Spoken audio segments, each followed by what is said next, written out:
Hello everyone, I'm Monoscaling here to guide you today. If you use this video to drift off to sleep, please tap like, hit subscribe, and drop a comment telling me where you're watching from and what time it is there. Now settle in, get cozy, and let yourself relax. My name is Michael Green. I found a diary half buried beneath an oak tree in the Hoh rainforest of Washington State, and the entries described things that would happen to me over the next 3 days. I need to write this down while I still can. While I still remember who I am. It started 3 weeks ago when my girlfriend Emma convinced me we needed to get away. She'd been complaining about her job at the marketing firm for months, the long hours, the impossible clients, the passive-aggressive emails from her boss. I worked remotely as a software developer, so my location didn't matter much. Emma found this RV rental place outside Forks, Washington, and showed me pictures of the Hoh rainforest on her phone. Look at this place, Mike. It's supposed to be one of the quietest spots in the country. No cell service, no internet. Just us and the trees. I wasn't thrilled about the no cell service part. I had a project deadline coming up, but Emma had that look in her eyes, the one that meant she'd already made up her mind and was just going through the motions of asking my opinion. 3 days, she said. That's all I'm asking for. So I agreed. We picked up the RV on a Thursday afternoon. It was bigger than I expected. A 30-foot Class A motorhome that Emma insisted we needed because it had a full bathroom and a real bed. The rental guy, whose name tag said Dennis, walked us through all the systems. How to dump the tanks, how to level the RV, how to work the propane. He had this nervous energy about him, constantly checking his watch like he had somewhere more important to be. "You folks heading up to the Hoh?" he asked while Emma signed the paperwork. "Yeah," I said. "Ever been?" Dennis handed Emma the keys without looking at her. "Once. Long time ago." He paused, then added, "Just stick to the marked trails if you go hiking. Easy to get turned around in there." It wasn't until we were on the road that Emma mentioned she'd already booked a spot at a campground deep in the rainforest. "It's really remote," she said, one hand on the wheel. "The reviews said you feel like you're the only people on Earth." The drive took longer than expected. The roads got narrower and the trees got thicker until we were threading through a tunnel of green. Moss hung from everything. The GPS lost signal about 20 miles from the campground, but Emma had printed directions. Old school. We arrived just before sunset. The campground was basically a clearing in the forest with about a dozen RV spots arranged in a loose circle. Only 3 other sites were occupied. There was a small building near the entrance that served as both office and camp store, and a woman in her 60s came out to greet us. "You must be the Greens," she said. She had gray hair pulled back in a severe bun and wore a fleece jacket despite the mild temperature. "I'm Patricia. I run the place." She handed us a map of the campground and a page of rules. No loud music after 10. No fires outside designated areas. Stay on marked trails. That last one again. "Cell service?" Emma asked. Patricia shook her head. "Nothing out here. Nearest town with service is about 40 minutes back the way you came. We have a landline in the office if you need to make a call, but it's for emergencies only." Our spot was at the far end of the clearing, backed up against a wall of old-growth forest. The trees were enormous. Douglas firs and Sitka spruce that had to be hundreds of years old. The RV site itself was just gravel with a picnic table and a fire ring. Emma backed the RV in while I guided her, and we spent the next hour getting set up, leveling blocks, electrical hookup, water connection, all the mundane tasks that come with RV camping. By the time we finished, it was dark. Not city dark, but real dark, the kind where you can't see your hand in front of your face if you're away from any lights. Emma wanted to build a fire, so I gathered some wood from the pile near the camp office while she unpacked the cooler. That's when I first noticed the dog. It was sitting at the edge of our site, just beyond the reach of our LED lantern. Medium-sized, maybe 40 pounds, with matted brown fur. It didn't bark or approach, just sat there watching us. "Hey, buddy," I called out. "You lost?" The dog didn't move. Emma came out of the RV with hot dogs and buns. "Is that someone's pet?" "Must be. But I didn't see any other campers walking around." We tried calling the dog over, but it just sat there, perfectly still except for its eyes tracking our movements. After a few minutes, it stood up and walked back into the forest without a sound. "That was weird," Emma said. I agreed, but didn't think much of it at the time. We cooked our hot dogs, drank some beer, and talked about nothing important. Emma seemed more relaxed than she had in weeks. The city stress was already melting off her face. She kept saying things like, "Listen to how quiet it is," and "I can't believe we almost didn't do this." Around 11, we put out the fire and went inside the RV. Emma fell asleep almost immediately, but I stayed up reading on my Kindle. Old habit, I never could fall asleep early. Around midnight, I heard something outside, footsteps on gravel. I got up and looked out the window. The campground was completely dark except for a single light on a pole near the office building. I couldn't see anyone walking around, but the footsteps continued. They circled our RV once, slowly, then stopped. I told myself it was probably just another camper out for a late-night walk. Or maybe that dog we'd seen earlier. I went back to bed and eventually fell asleep. The next morning, Emma wanted to hike. There was a trail that started right behind our campsite and supposedly led to a waterfall about 2 miles in. We packed some sandwiches and water and set out around 9. The Hoh rainforest is like nothing I'd ever seen. Everything is green. The trees, the ground, the rocks, moss and ferns everywhere. It's beautiful but also slightly unsettling. The trees are so tall and dense that very little sunlight makes it to the forest floor. You're walking through this perpetual twilight, and it's quiet. Not peaceful quiet, empty quiet. We didn't hear any birds, no squirrels or chipmunks, just the sound of our footsteps on the trail. We'd been hiking about 30 minutes when I saw it. A tree had fallen across the trail, and beneath it, partially buried in the soft earth, was a book. Not a book, a diary. Brown leather cover, about the size of a paperback novel. The corner stuck up out of the dirt like someone had tried to bury it but hadn't finished the job. "Check this out," I called to Emma, who was a few steps ahead. I pulled the diary free and brushed off the dirt. The leather was wet and slightly moldy, but when I opened it, the pages inside were mostly intact. The handwriting was small and cramped, written in blue ink that had bled in places but was still readable. Emma leaned over my shoulder. "What is it?" "Someone's journal. Looks old." I flipped through the pages. Most of them were filled with entries, but the last third of the book was blank. I turned back to the first page to see if there was a name. There wasn't. Just a date at the top. Thursday, October 10th. That was yesterday, the day we'd arrived.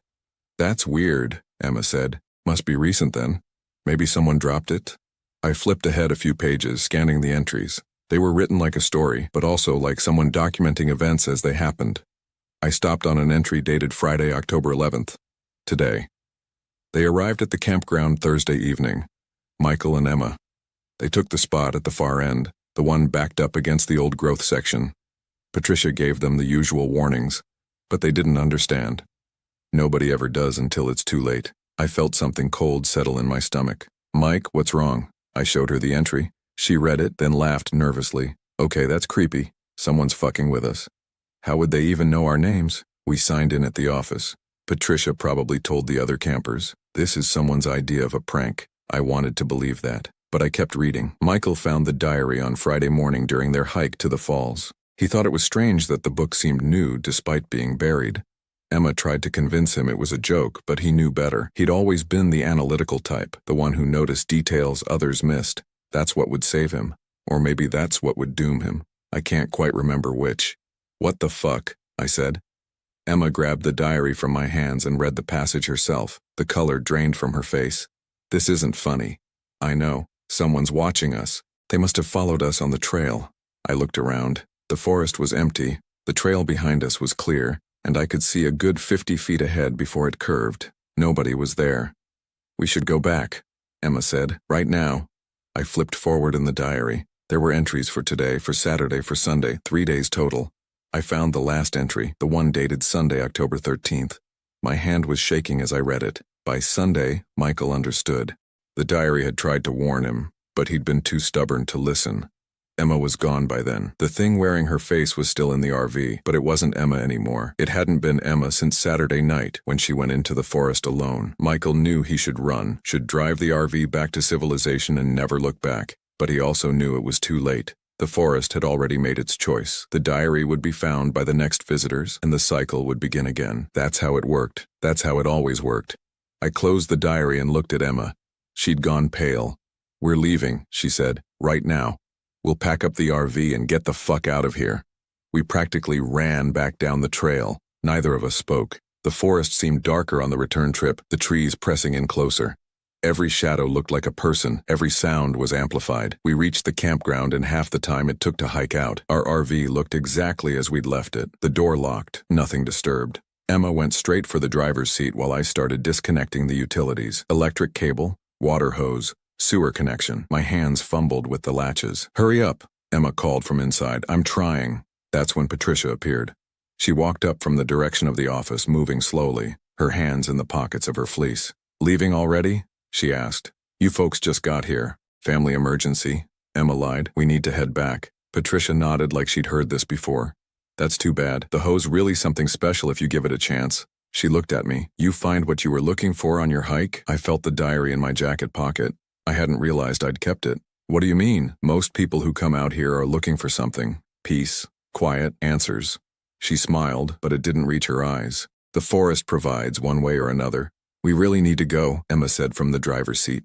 Patricia stepped back.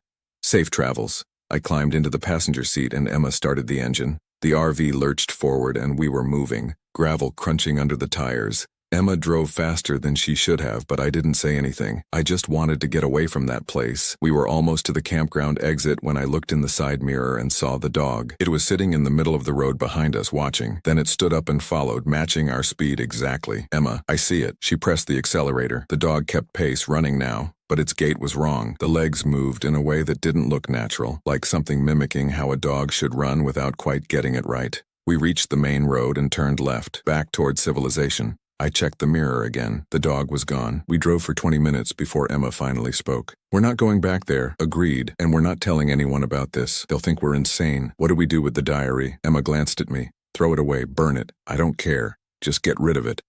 I pulled the diary out of my pocket and looked at it. The leather felt warm, almost alive. I opened to a random page and immediately wished I hadn't. Michael and Emma fled the campground on Friday afternoon. They convinced themselves it was over. That distance would keep them safe.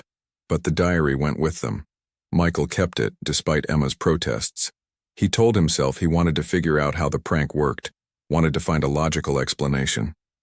The truth was simpler. The diary wanted to be kept. And what the diary wanted, the forest made sure it got. Pull over, I said. What? Pull over now. Emma guided the RV onto the shoulder.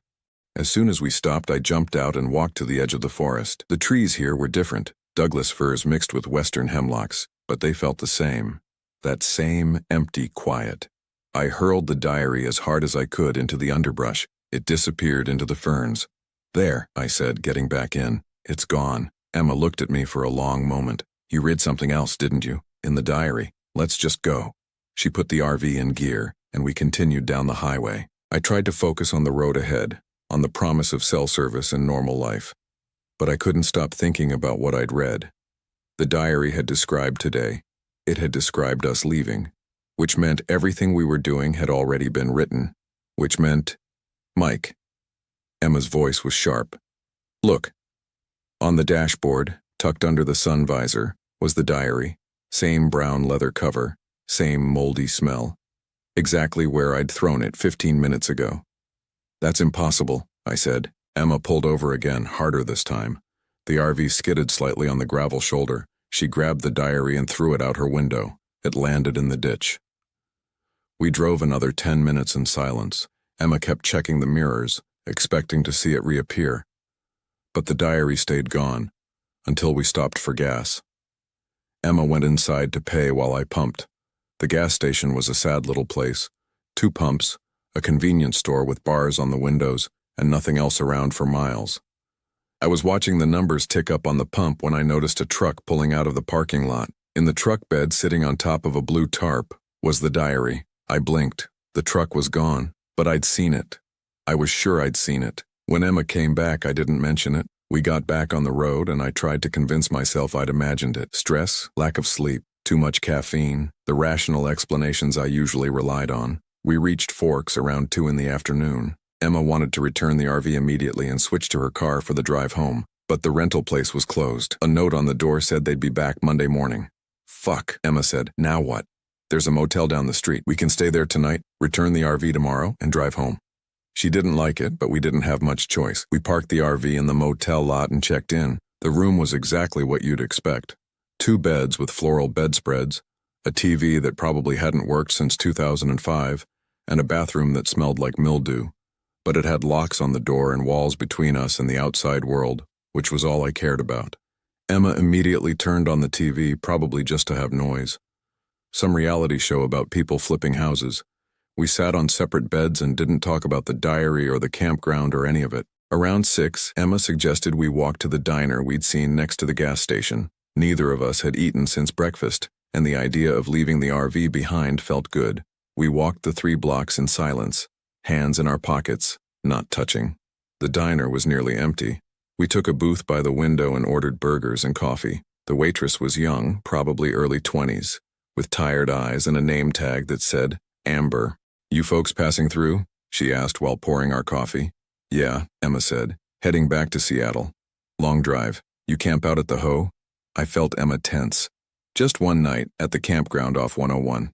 Amber's expression changed, just slightly, but I noticed. "The one Patricia runs, you know her?" "Everyone around here knows Patricia. She's been running that place for 30 years. Amber set down the coffee pot. "Can I ask you something? Did anything weird happen while you were there?" Emma and I exchanged glances. "Like what?" I asked. "I had a cousin who stayed there 2 summers ago, him and his girlfriend. They left in the middle of the night, wouldn't talk about what happened, just said they'd never go back." "Did they say why?" Amber shook her head. "My cousin changed after that trip, got real quiet, stopped going outside much. His girlfriend broke up with him a few months later." She lowered her voice. "Last I heard, he was in some kind of facility, mental health thing." The diner suddenly felt too small, too quiet. "Sorry," Amber said. "I shouldn't have said anything. Your burgers will be up in a few." After she walked away, Emma leaned across the table. "We need to talk to Patricia." "What? Why?" "Because something is actually happening. This isn't a prank. That girl's cousin experienced something too. Or he had a mental breakdown that had nothing to do with the campground. You don't believe that?" She was right. I didn't. We finished our meal in silence and walked back to the motel. The sun was setting, painting the sky in shades of orange and red. Beautiful, but it just made me think about how soon it would be dark. Back in our room, Emma pulled out her phone.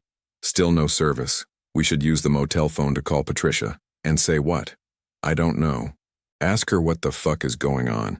The motel phone was an old rotary model on the nightstand between the beds. Emma dialed the number from Patricia's business card while I listened on the edge of the bed. The phone rang 6 times before someone picked up. Hoe Haven Campground. Patricia's voice flat and professional.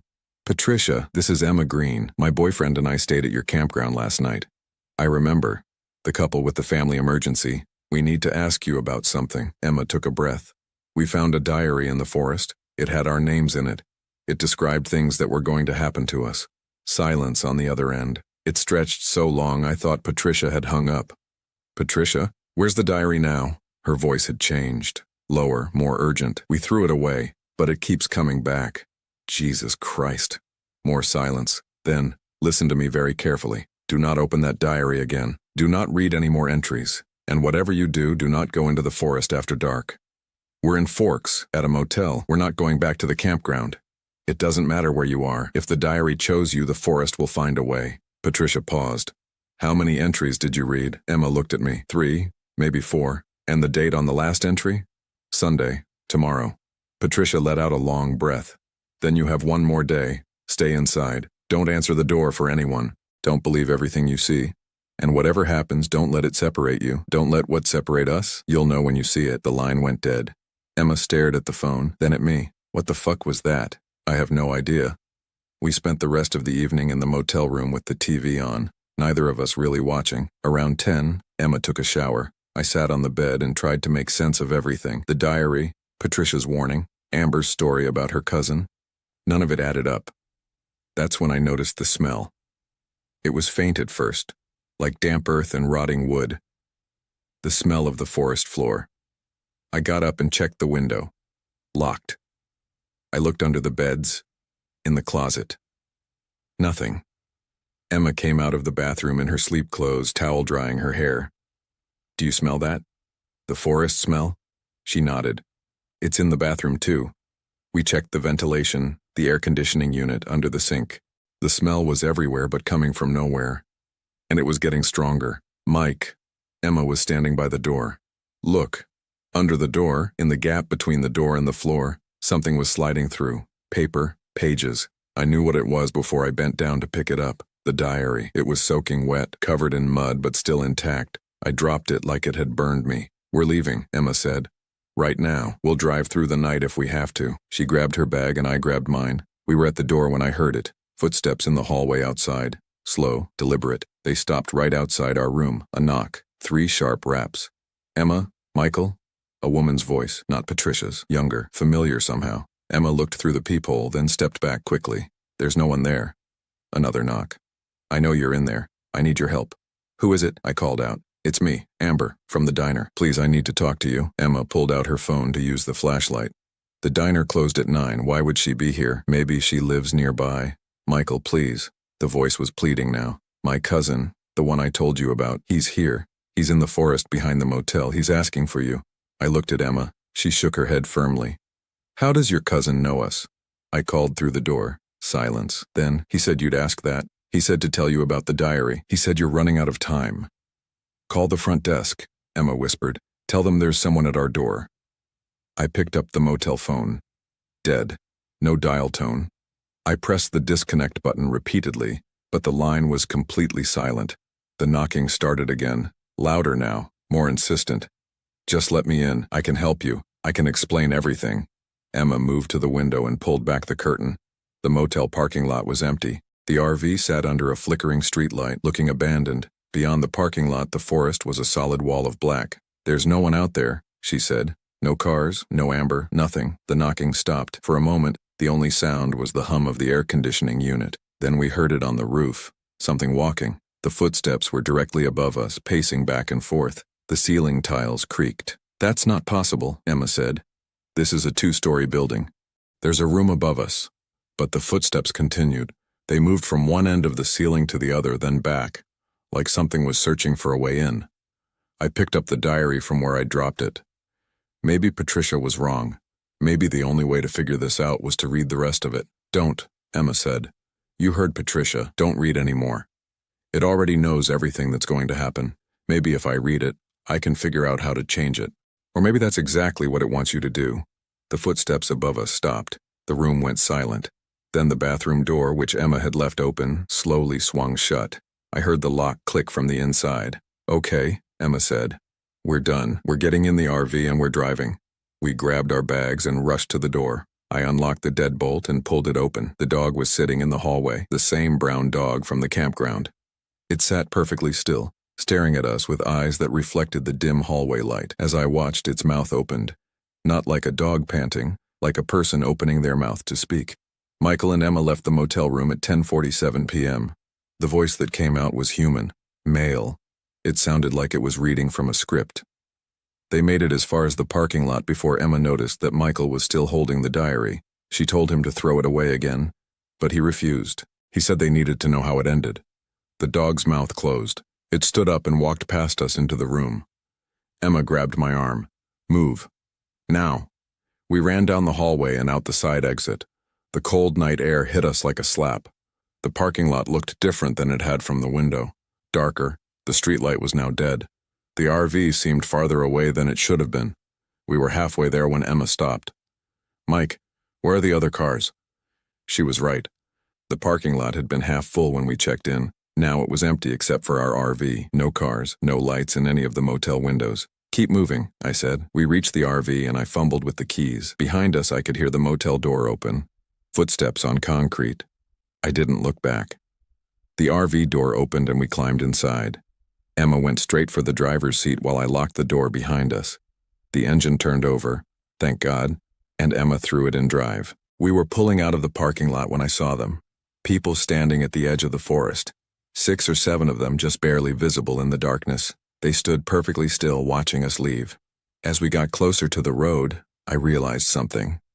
They were all wearing the same clothes, jeans and dark jackets, the exact same outfit, and they all had the same face. My face. Emma, I see them. She punched the accelerator and the RV lurched forward. We hit the highway and she pushed the speedometer to 60, faster than was safe for an RV at night on an unfamiliar road. I watched the mirrors. The forest behind us looked normal. No figures, no dog, just trees. We need to find somewhere with lights, people, a police station. Emma nodded, both hands gripping the wheel. Her knuckles were white. We drove for what felt like hours but was probably only 20 minutes. The highway was completely empty, no other cars in either direction. The yellow lines of the road seemed to stretch on forever in the headlights. There, Emma said, up ahead. A gas station appeared on the right side of the road. The lights were on, the open sign glowing red in the window. Emma pulled into the parking lot and stopped near the entrance. Through the window I could see someone moving around inside, the attendant. "Should we go in?" Emma asked. I looked at the diary in my lap. I'd been holding it this whole time without realizing. What did the dog say? That I refused to throw it away? "Mike, I don't care what that thing said, get rid of it." I got out of the RV and walked to a garbage can near the gas pumps. I lifted the lid and dropped the diary inside, watching it fall onto a pile of napkins and coffee cups. When I turned around, Emma was getting out of the RV. "What are you doing?" I called. "I need to use the bathroom, I'm not waiting." "Emma, we should stay together."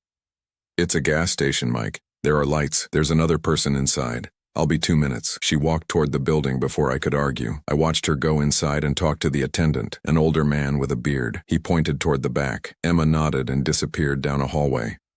I looked at my watch. 11:43 p.m. 1 minute passed. 2, 3. The attendant was still behind the counter, reading something. I could see him through the window, seemingly normal, but Emma hadn't come back. 5 minutes. 6. I walked to the building and pulled open the door. A bell chimed. The attendant looked up from his magazine. "Help you?"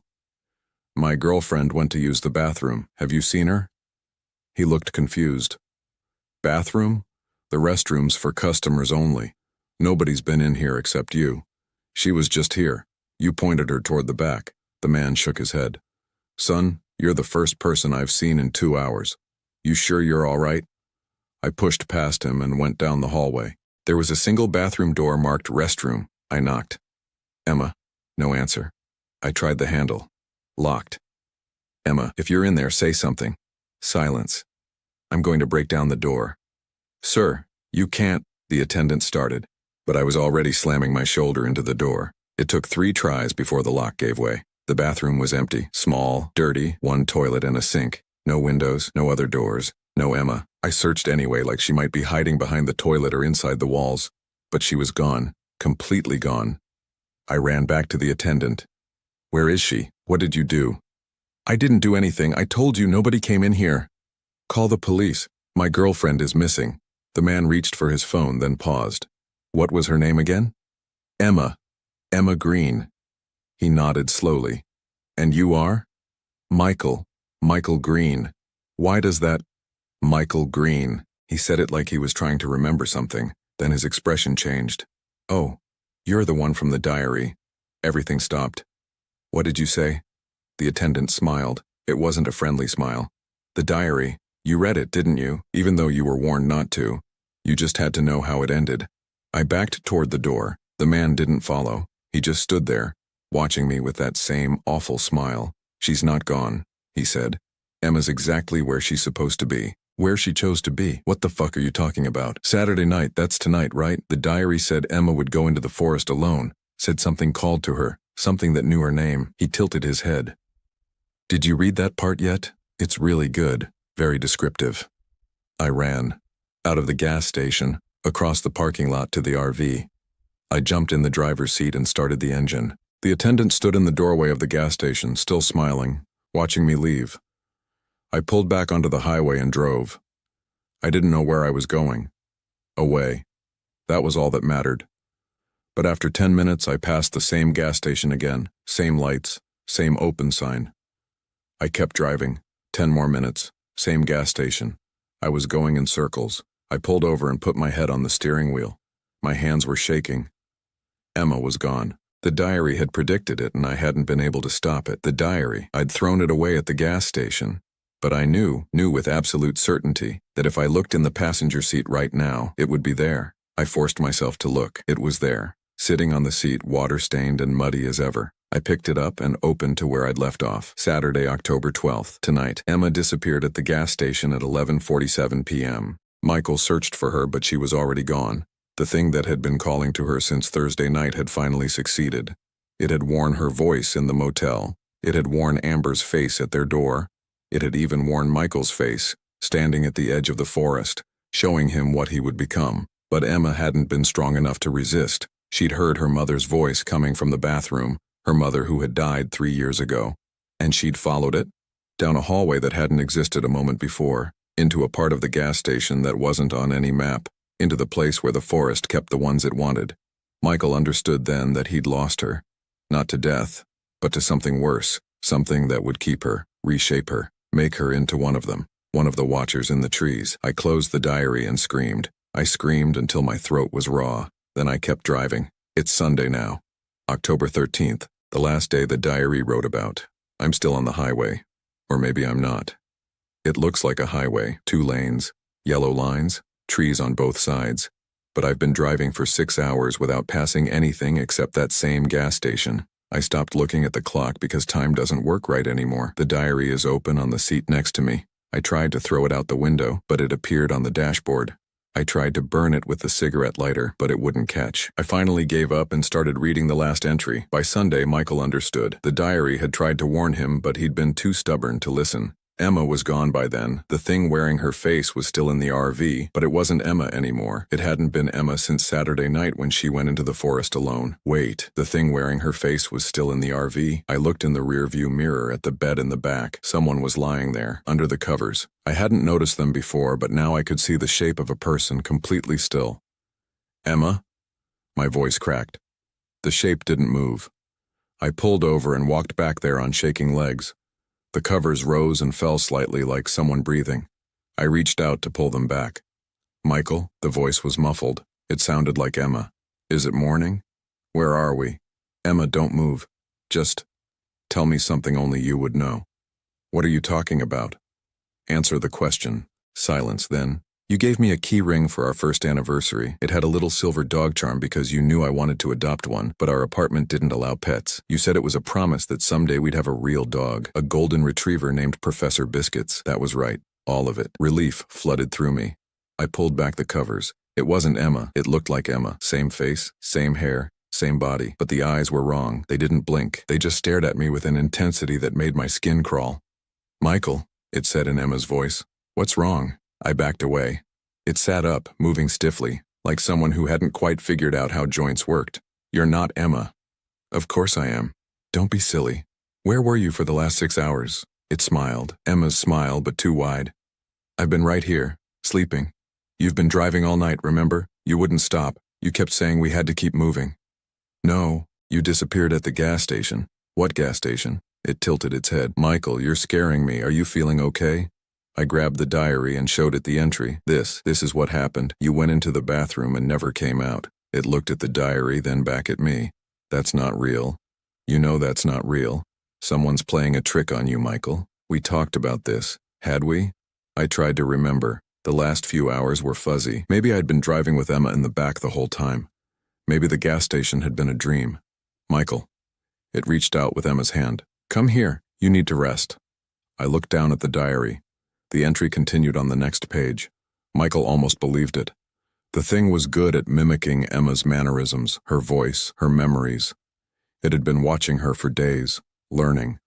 But there was one thing it didn't know, one detail that Emma had never told anyone. The keyring story was a lie. Michael had never given Emma a keyring. He'd given her a necklace with a compass charm. The keyring story was something they'd made up years ago as a test, a secret code to verify each other's identity if they were ever in a situation where they needed to be sure. And the thing that wore Emma's face had failed the test. I looked up at the thing in Emma's body. It was still smiling, still reaching for me. Michael, please, come to bed. Everything will make sense in the morning. I turned and ran, out of the RV into the trees. I didn't have a plan. I just knew I couldn't stay in there with that thing. The forest swallowed me immediately. Within 10 feet of leaving the road, I couldn't see the RV anymore. The trees were thick and the darkness was absolute. I kept running anyway, branches whipping my face, roots trying to trip me. Behind me, I heard it following, not running, just walking at a steady pace, and it was calling my name in Emma's voice. Michael, Michael, where are you going? Michael, come back. I ran until my lungs burned, until my legs gave out and I collapsed against a tree. I could still hear it behind me, getting closer. I looked at the diary. It had one more page. Michael ran into the forest on Sunday morning just before dawn. He thought he could escape. He thought he could outrun what was coming. But the forest had been waiting for him, had been guiding him since Thursday night, since the moment he found the diary. This is where it ends. Where it always ends. The diary will be found by the next visitors. They'll read about Michael and Emma, about what happened to them, and they'll think it's a prank, a joke, a story someone made up to scare tourists, until it starts happening to them. That's how it works. That's how it always works. The forest provides, the forest takes, the forest remembers. I heard a sound and looked up. Emma was standing in front of me. The real Emma. I could tell immediately. Her eyes were right. Her smile was genuine. She looked scared and confused and so real. "Mike," she said. "Mike, thank God. I've been looking everywhere for you. What are you doing out here?" I wanted to believe it was her. I wanted it so badly. "What happened at the gas station?" I asked. "What gas station?" "Mike, we're at the campground. We never left. You've been having nightmares." I looked around. She was right. Through the trees I could see the lights of the Hohaven campground. I could see our RV parked in spot 12, exactly where we'd left it on Thursday night. "That's not possible." "Michael," Emma knelt down beside me. "You hit your head yesterday during the hike. You fell. Don't you remember? Patricia called a doctor. You've been confused ever since." I touched my head. There was a bandage there. I didn't remember putting it on. "We're going home today," Emma continued, "as soon as you feel well enough to drive, or I can drive, whatever you need." She took my hand. Her skin was warm, alive, real. "The diary," I said. "Where's the diary?" "What diary?" I looked down. My hands were empty. The diary was gone. "Mike, let's get you back to the RV. You need to rest." She helped me stand. My legs were shaky, but I managed. We walked through the forest together, Emma's arm around my waist, supporting me. As we walked, I noticed something. The trees we passed looked familiar, like I'd seen them before, like we'd walked this exact path already. And in the distance I heard a dog barking. We reached the campsite. The RV was there, door open, light spilling out. Patricia was standing by our picnic table, waiting.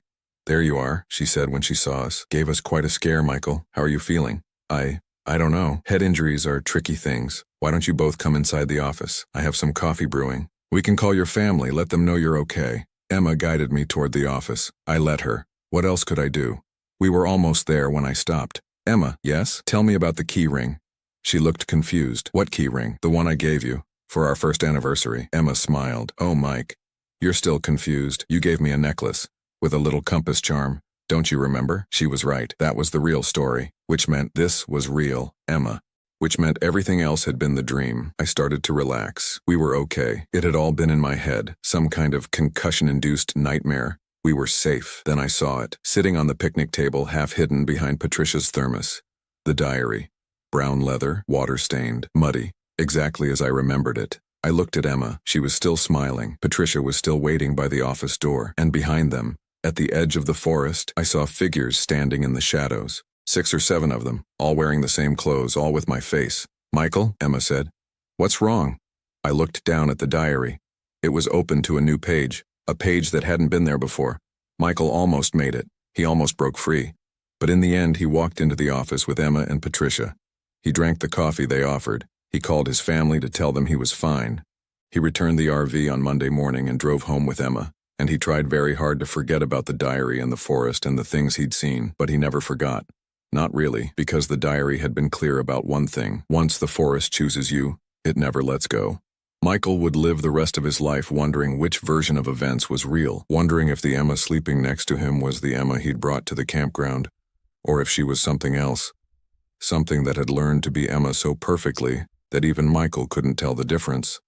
He would wonder if the diary had been a warning or a prediction. He would wonder if any of it had been real at all, and he would wonder, late at night when he couldn't sleep, if he was still Michael Green, or if he was something else now, something that had learned to be Michael so perfectly that even he couldn't tell the difference. The page ended there. I looked up at Emma, at Patricia, at the figures in the forest. "Michael," Emma said again, "are you coming? I don't know what I am anymore, but I'm writing this down, hiding it where someone might find it someday. Maybe you, maybe the next people who stay at the Hohaven campground. If you find this, if you're reading these words, I need you to understand something. The diary is real. The forest is real.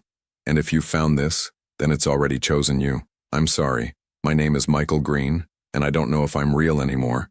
But the diary is, and soon you'll find it too. You'll find it." Story 2. Fish Lake National Forest, Utah. My name is Rachel Adams. I'm writing this from a hospital bed in Richfield, 3 days after we were pulled out of Fish Lake National Forest. The doctors say I'm suffering from severe dehydration and something they're calling acute stress disorder, which is their way of saying they don't know what's wrong with me. They keep asking me questions I can't answer. The police have been here twice. They want to know where Daniel is. I don't know where Daniel is. We arrived at the Maple Grove campground on Thursday afternoon, August 14th. Daniel had been planning this trip for months. Our first real vacation together in the 2 years we'd been dating. He'd bought a used Winnebago Mini Winnie back in June, spending every weekend fixing it up, watching YouTube videos about electrical systems and waste tanks. I thought it was excessive. Daniel called it investing in our future adventures. The campground was half empty when we pulled in. Late summer in Utah, most families had already gone home to prepare for the school year. Site 23 was tucked against a stand of aspen trees, with a fire ring and a weathered picnic table. The trees were massive. Fish Lake is home to Pando. That giant organism of connected aspen trees, they say, is one of the oldest living things on Earth. Daniel had mentioned it at least a dozen times during the drive from Salt Lake City. Technically, we're camping inside a single living creature, he said as he backed the RV into our spot. All these trees share the same root system. They're all the same organism. That's unsettling, I said. He laughed. That's nature. We spent the first evening setting up camp and cooking hot dogs over the fire. Daniel had downloaded offline maps of the area and showed me the trail we'd hike the next day, a 6-mile loop that wound through the aspen groves and up to a ridge overlooking Fish Lake. The weather was perfect, cool but not cold, with that crisp mountain air that makes you feel like you can breathe deeper than usual. That night, we sat outside until almost midnight, watching the fire burn down to coals. The forest was quiet, except for the occasional rustle of leaves. At one point, I heard what sounded like someone calling out in the distance, a long, drawn-out hello that echoed through the trees. Probably another camper, Daniel said, though he stood up and looked around. We didn't hear a response. After a few minutes, Daniel sat back down. Sound travels weird in the mountains, he said. The storm hit around 3 in the morning.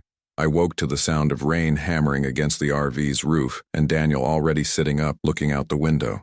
Lightning lit up the interior in brief, stark flashes. The wind was strong enough to rock the RV slightly on its suspension. Should we be worried? I asked. We're fine, Daniel said. These things are built for weather. The storm lasted maybe 20 minutes.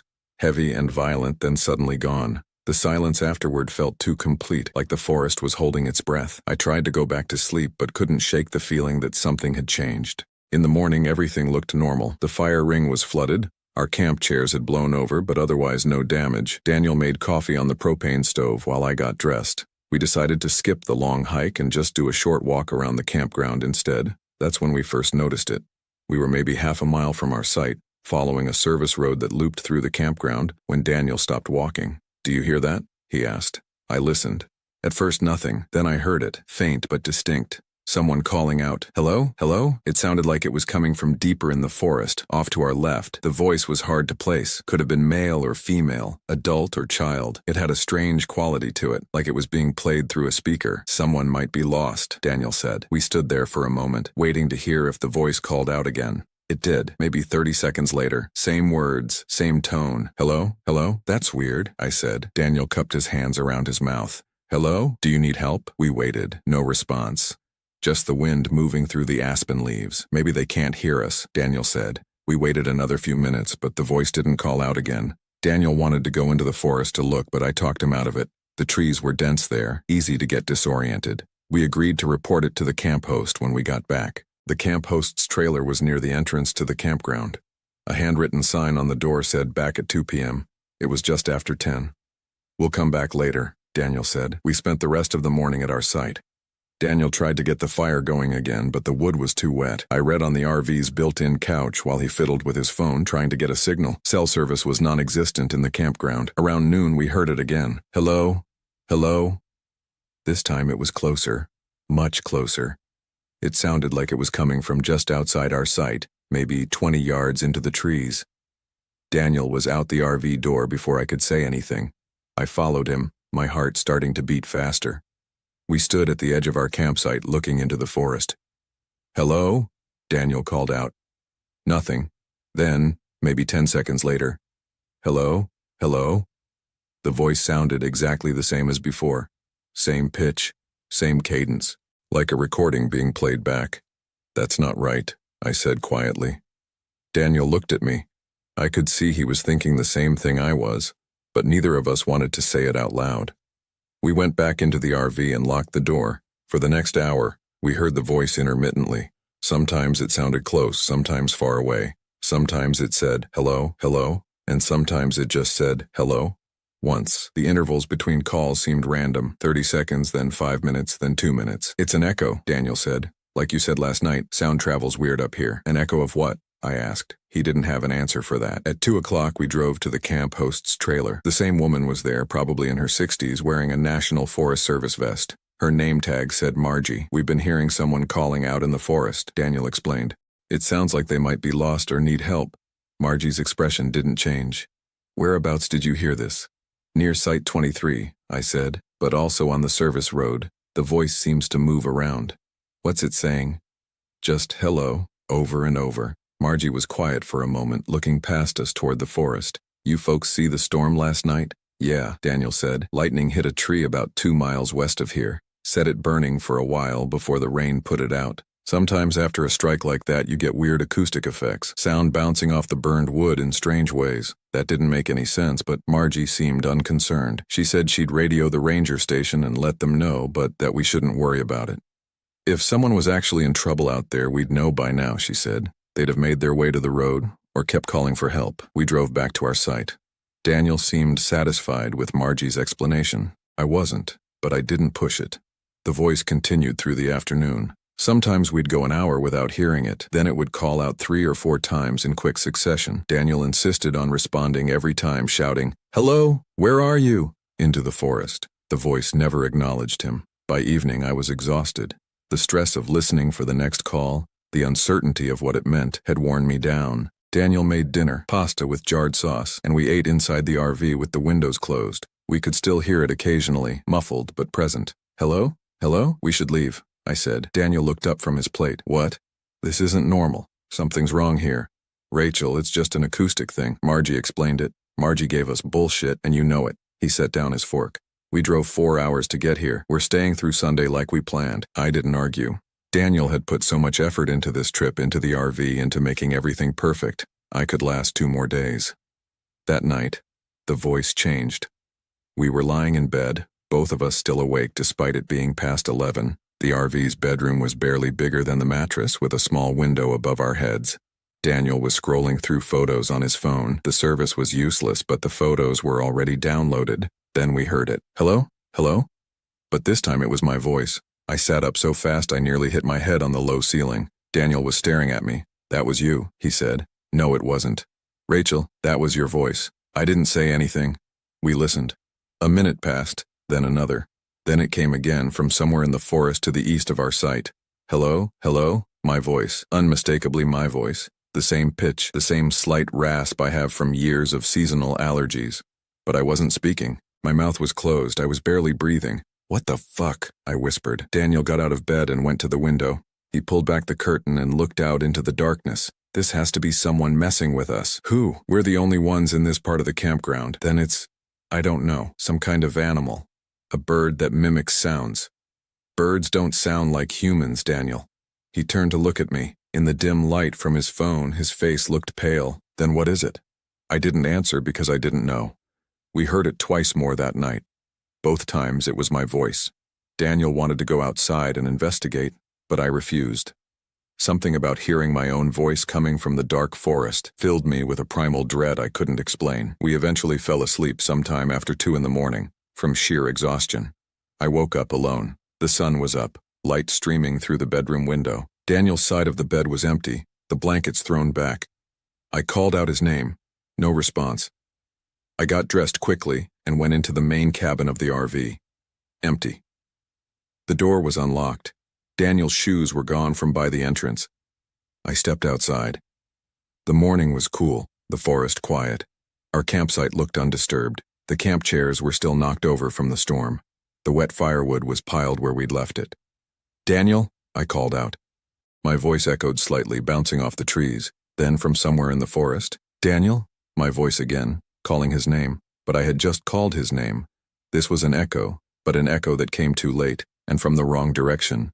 "Daniel!" I shouted louder. 3 seconds later, "Daniel," same tone, same volume. Impossible.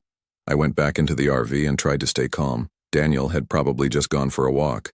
Maybe he couldn't sleep and didn't want to wake me. He'd be back soon. An hour passed, then 2. I walked around the entire campground, all 40-some sites, calling his name. I checked the bathrooms, the camp host trailer. Margie wasn't there. The parking area. I drove the RV slowly down every service road looking for any sign of him. Nothing. At some point, I don't remember when exactly, I started hearing his voice too. Rachel, Rachel? Coming from the forest, his voice calling my name, the same way I'd called his. I stopped the RV in the middle of the road and rolled down the window, listening. The voice called out again. Rachel, Rachel? It was definitely Daniel, but something about the tone was wrong. It was flat, emotionless, like someone reading words off a page. I got out of the RV and stood in the road. Daniel, where are you? The forest was silent. Then, where are you? Daniel's voice, repeating my words back to me. I got back in the RV and locked the doors. By afternoon, I was hearing both our voices constantly. Sometimes mine, sometimes his, sometimes both at the same time from different directions. They would call out to each other, call for help, say hello. Always the same few phrases, repeated endlessly in that flat, recorded quality. I tried to drive out of the campground, but the service road that led back to the highway was blocked by a fallen aspen tree. It hadn't been there when we arrived. The tree was massive, easily 3 feet in diameter, and it had fallen directly across the road. There was no way to move it with the RV.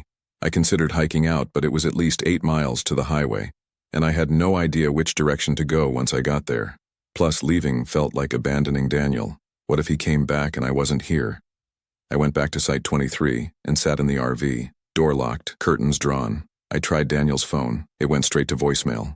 Mine had no signal. The RV had a small TV with a DVD player, and I put on a movie just to have noise that wasn't the forest, wasn't our voices. That's when I noticed the water. The RV had a 30-gallon freshwater tank. When we'd arrived on Thursday, it had been full. Daniel had filled it at a gas station before we left Salt Lake. Now, according to the monitor panel, it was almost empty. Less than 5 gallons remaining. I hadn't showered. We'd barely washed dishes. There was no leak that I could see. The water was just gone. I checked the gray water tank, the one that collected wastewater. It was nearly full. Something had been using our water.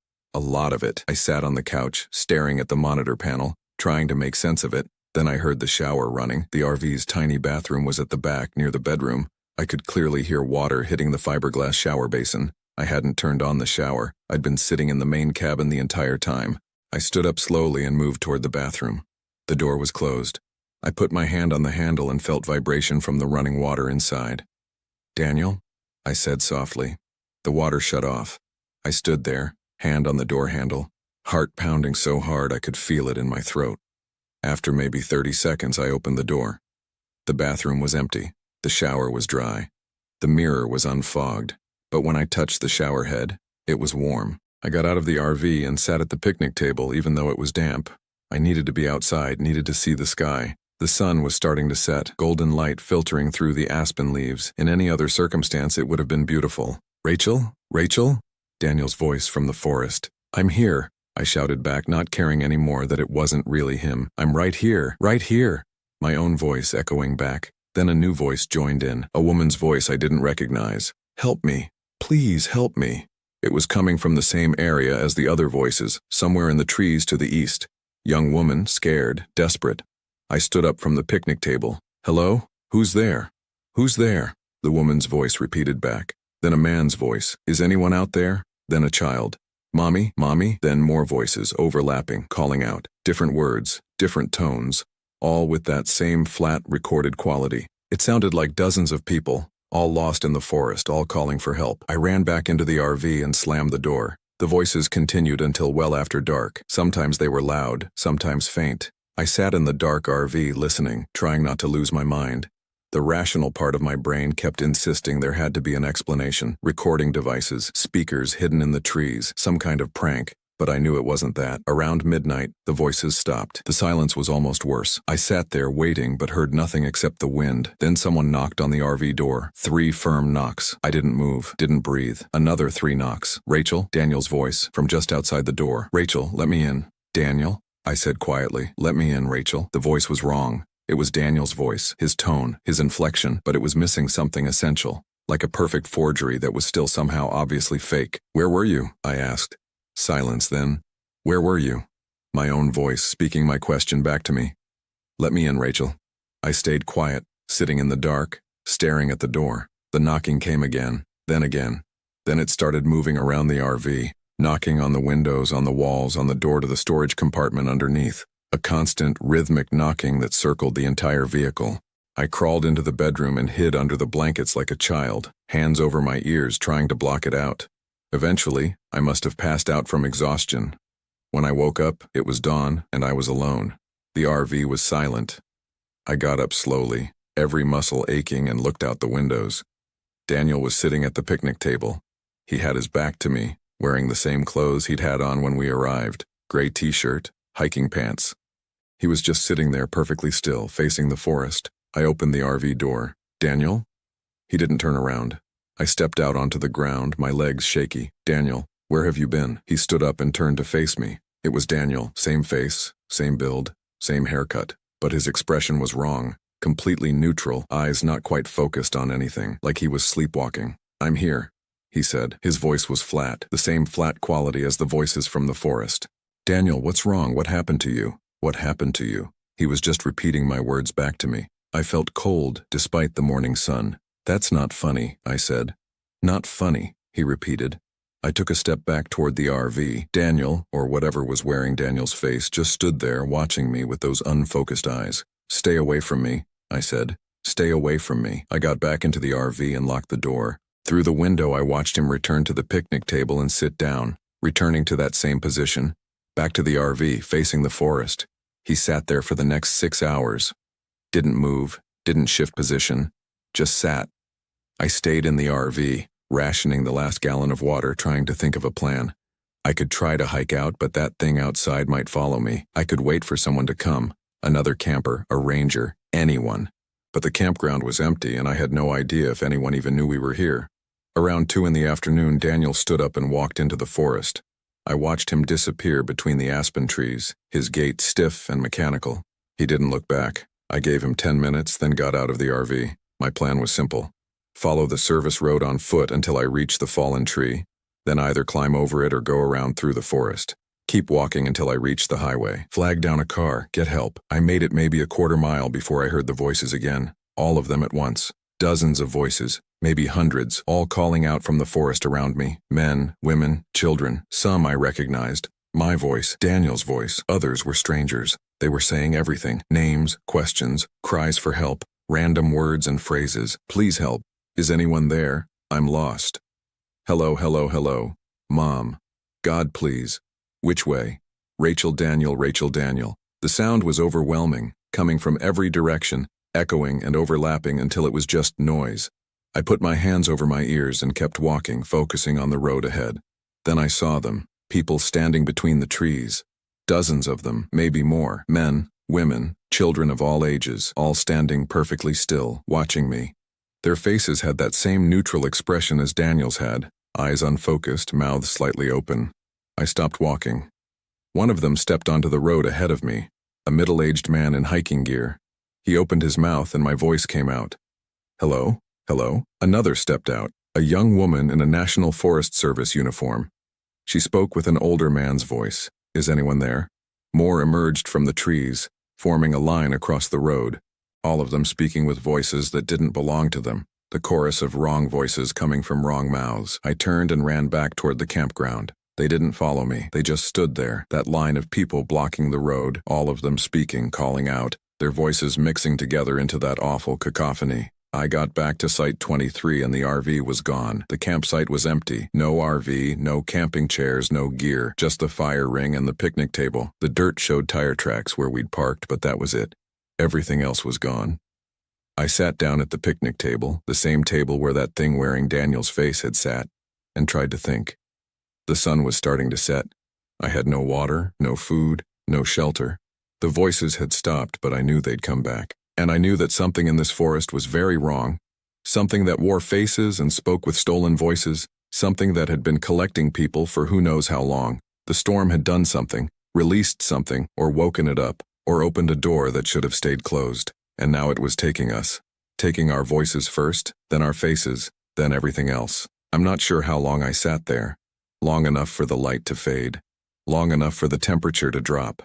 Long enough to accept that I wasn't getting out. Then I heard an engine, a truck, coming down the service road, headlights cutting through the dusk. I stood up and ran toward it, waving my arms. The truck stopped, and a man leaned out. Older, weathered face, concerned expression. "You all right?" he called out. "I need help," I said. "Please." I need to get out of here.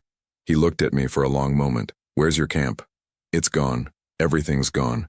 My boyfriend is missing and there are people in the forest and they're not right. Something's wrong with them. Okay, he said gently. Okay, get in. I'll take you out of here. I got in the passenger seat. The truck was warm, radio playing softly. Normal. Real. The man put it in gear and started driving toward the exit. You're the second person I've pulled out this week, he said. Same story. Something about voices in the forest, people that ain't right. What happened to them? The person you found? He was quiet for a moment. Hospital in Richfield took him, dehydrated, confused, kept talking about the voices.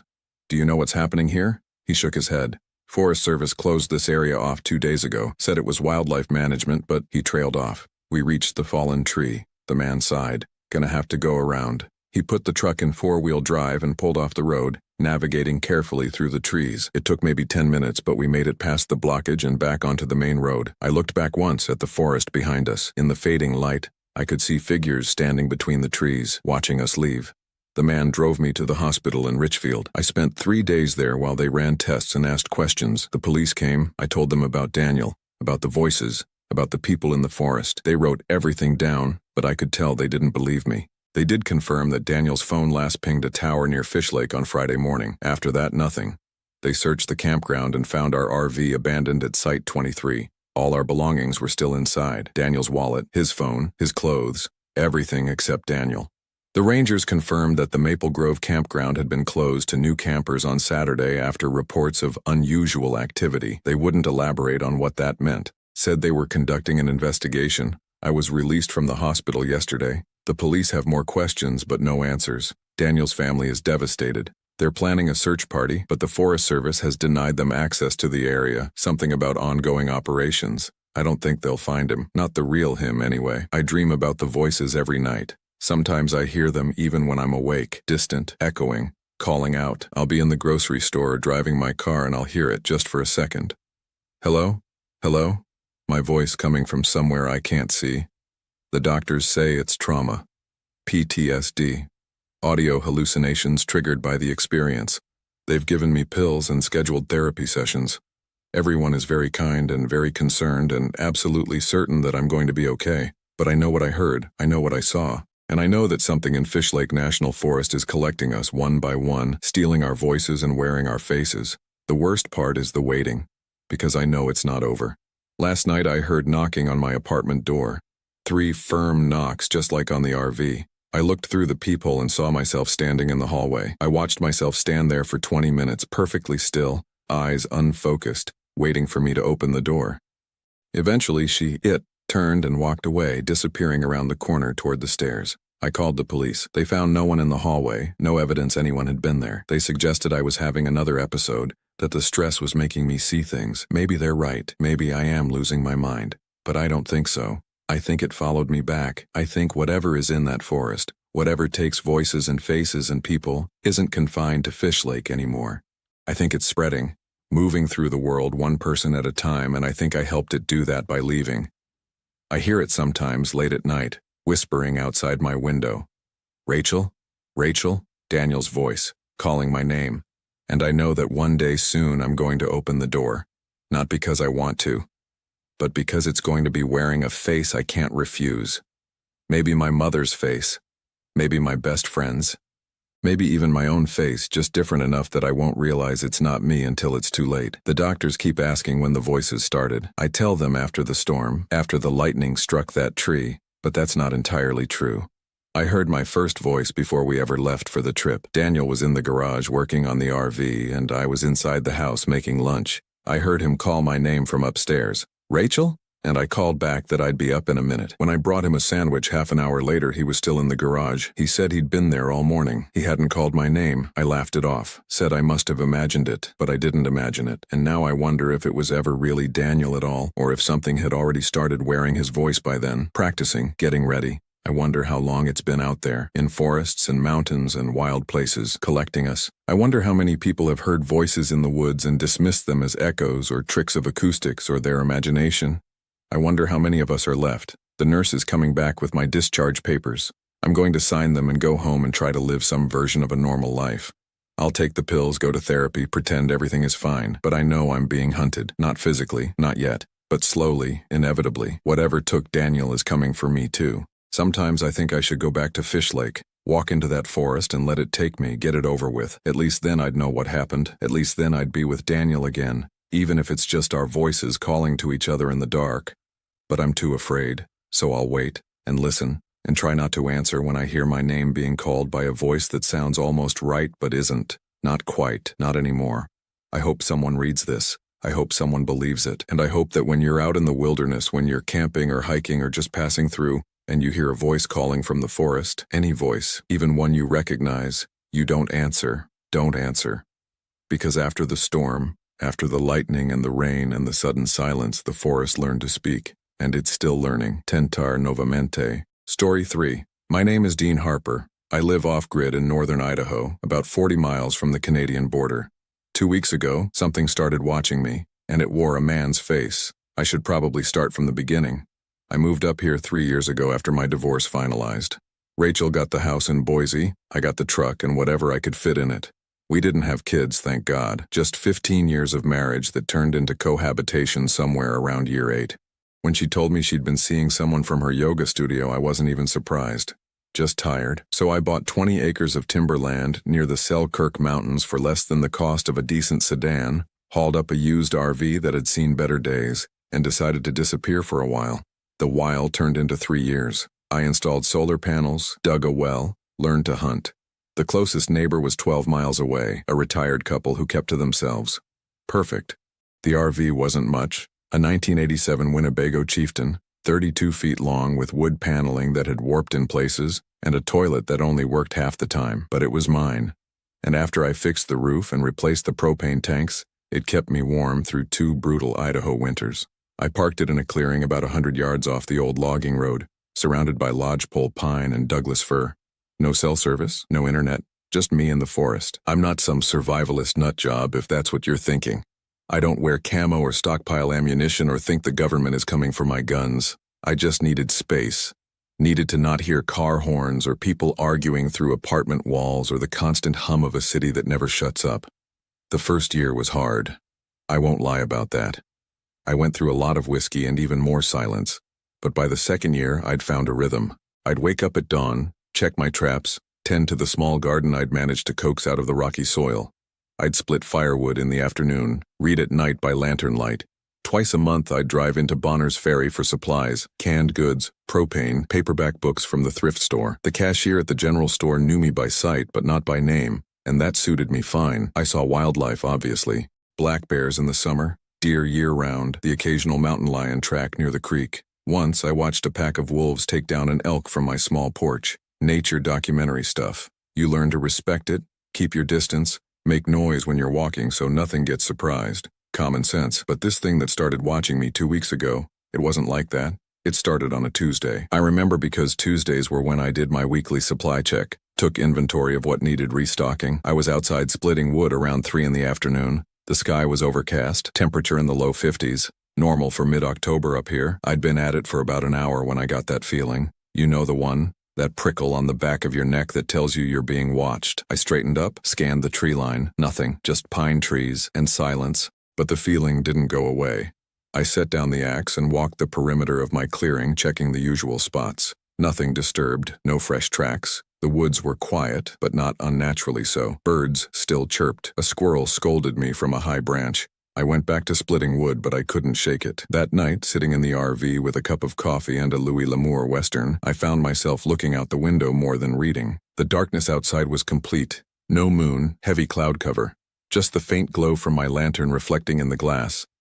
I told myself I was being ridiculous. 3 years alone in the woods, and suddenly I'm spooked by nothing? Must be getting soft. Wednesday, the feeling came back. I was checking my snare line around mid-morning, walking the 2-mile loop I'd established through the forest. Halfway through, near a cluster of deadfall where rabbits like to nest, I stopped. The air felt different. Heavier, maybe. I stood there for a full minute listening. Nothing.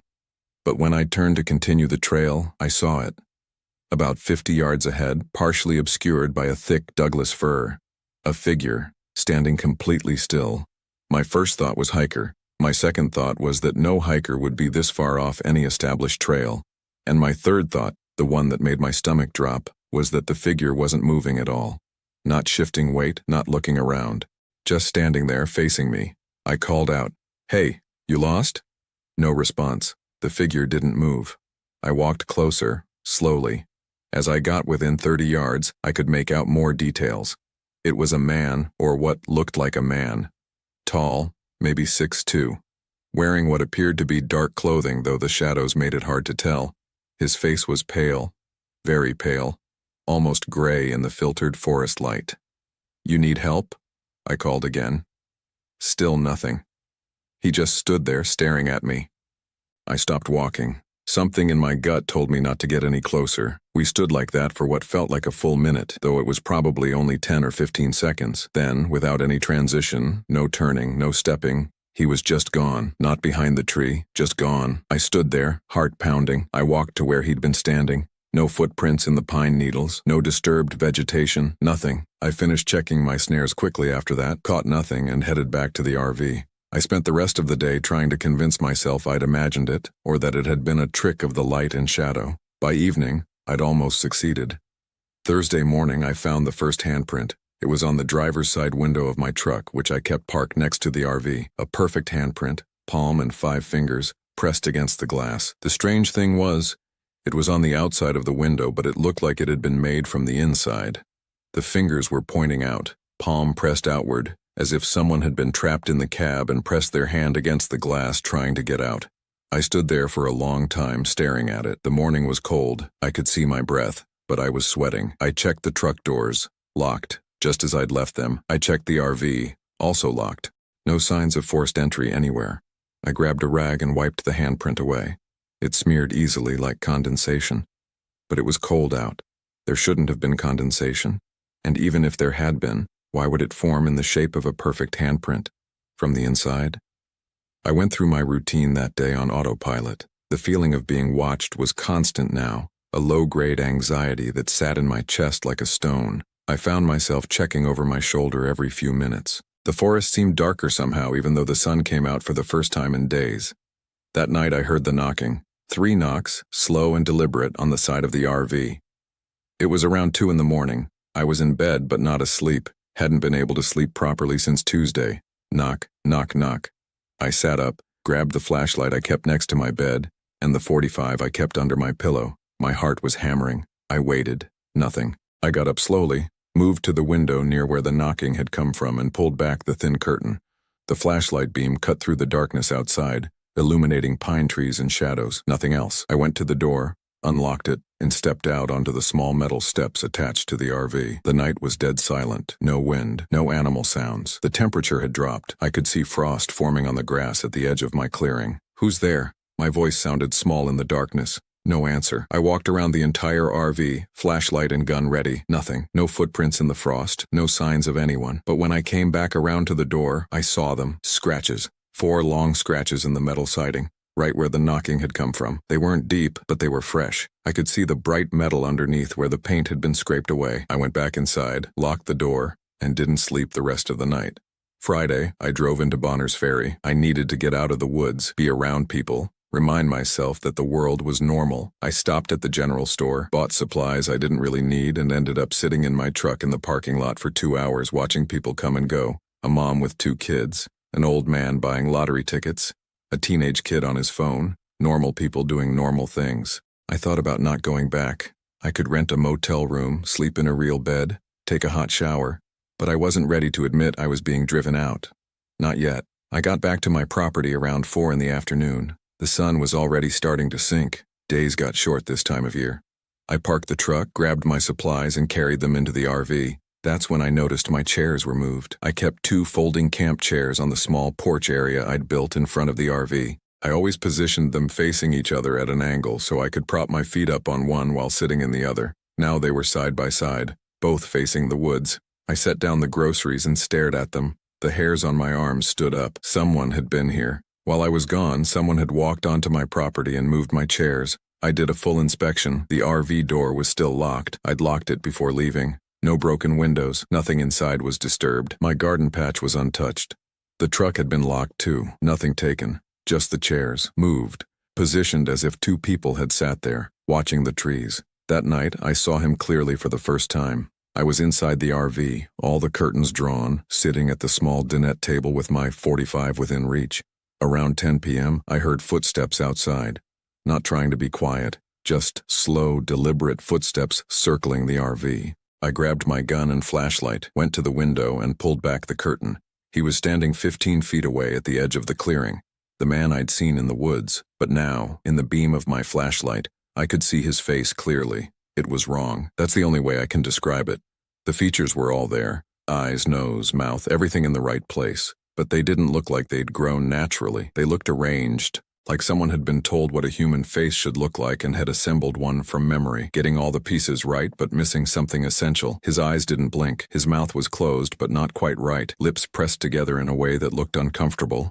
His skin was that same gray color, and it seemed to absorb the flashlight beam rather than reflect it. He was wearing clothes, jeans, a dark jacket, work boots. Everything was wrong in that same hard-to-define way. The jeans were the right shape but hung on him strangely. The jacket didn't move like fabric should. We stared at each other through the window. He didn't react to the flashlight at all. Didn't raise a hand to shield his eyes. Didn't squint. Just stared. I don't know how long we stood like that. Could have been 30 seconds. Could have been 5 minutes. Then he smiled. It was the worst thing I'd ever seen. His lips pulled back slowly, revealing teeth that were just slightly too large, too white. The smile didn't reach his eyes. Didn't reach anything. It was just a mechanical movement of facial muscles. I raised the gun, pointed it at him through the window. "Get the fuck off my property." He didn't move, didn't stop smiling, just stood there swaying slightly like kelp in a current. I fired. The gun was loud in the small space of the RV. The window exploded outward, glass flying into the night.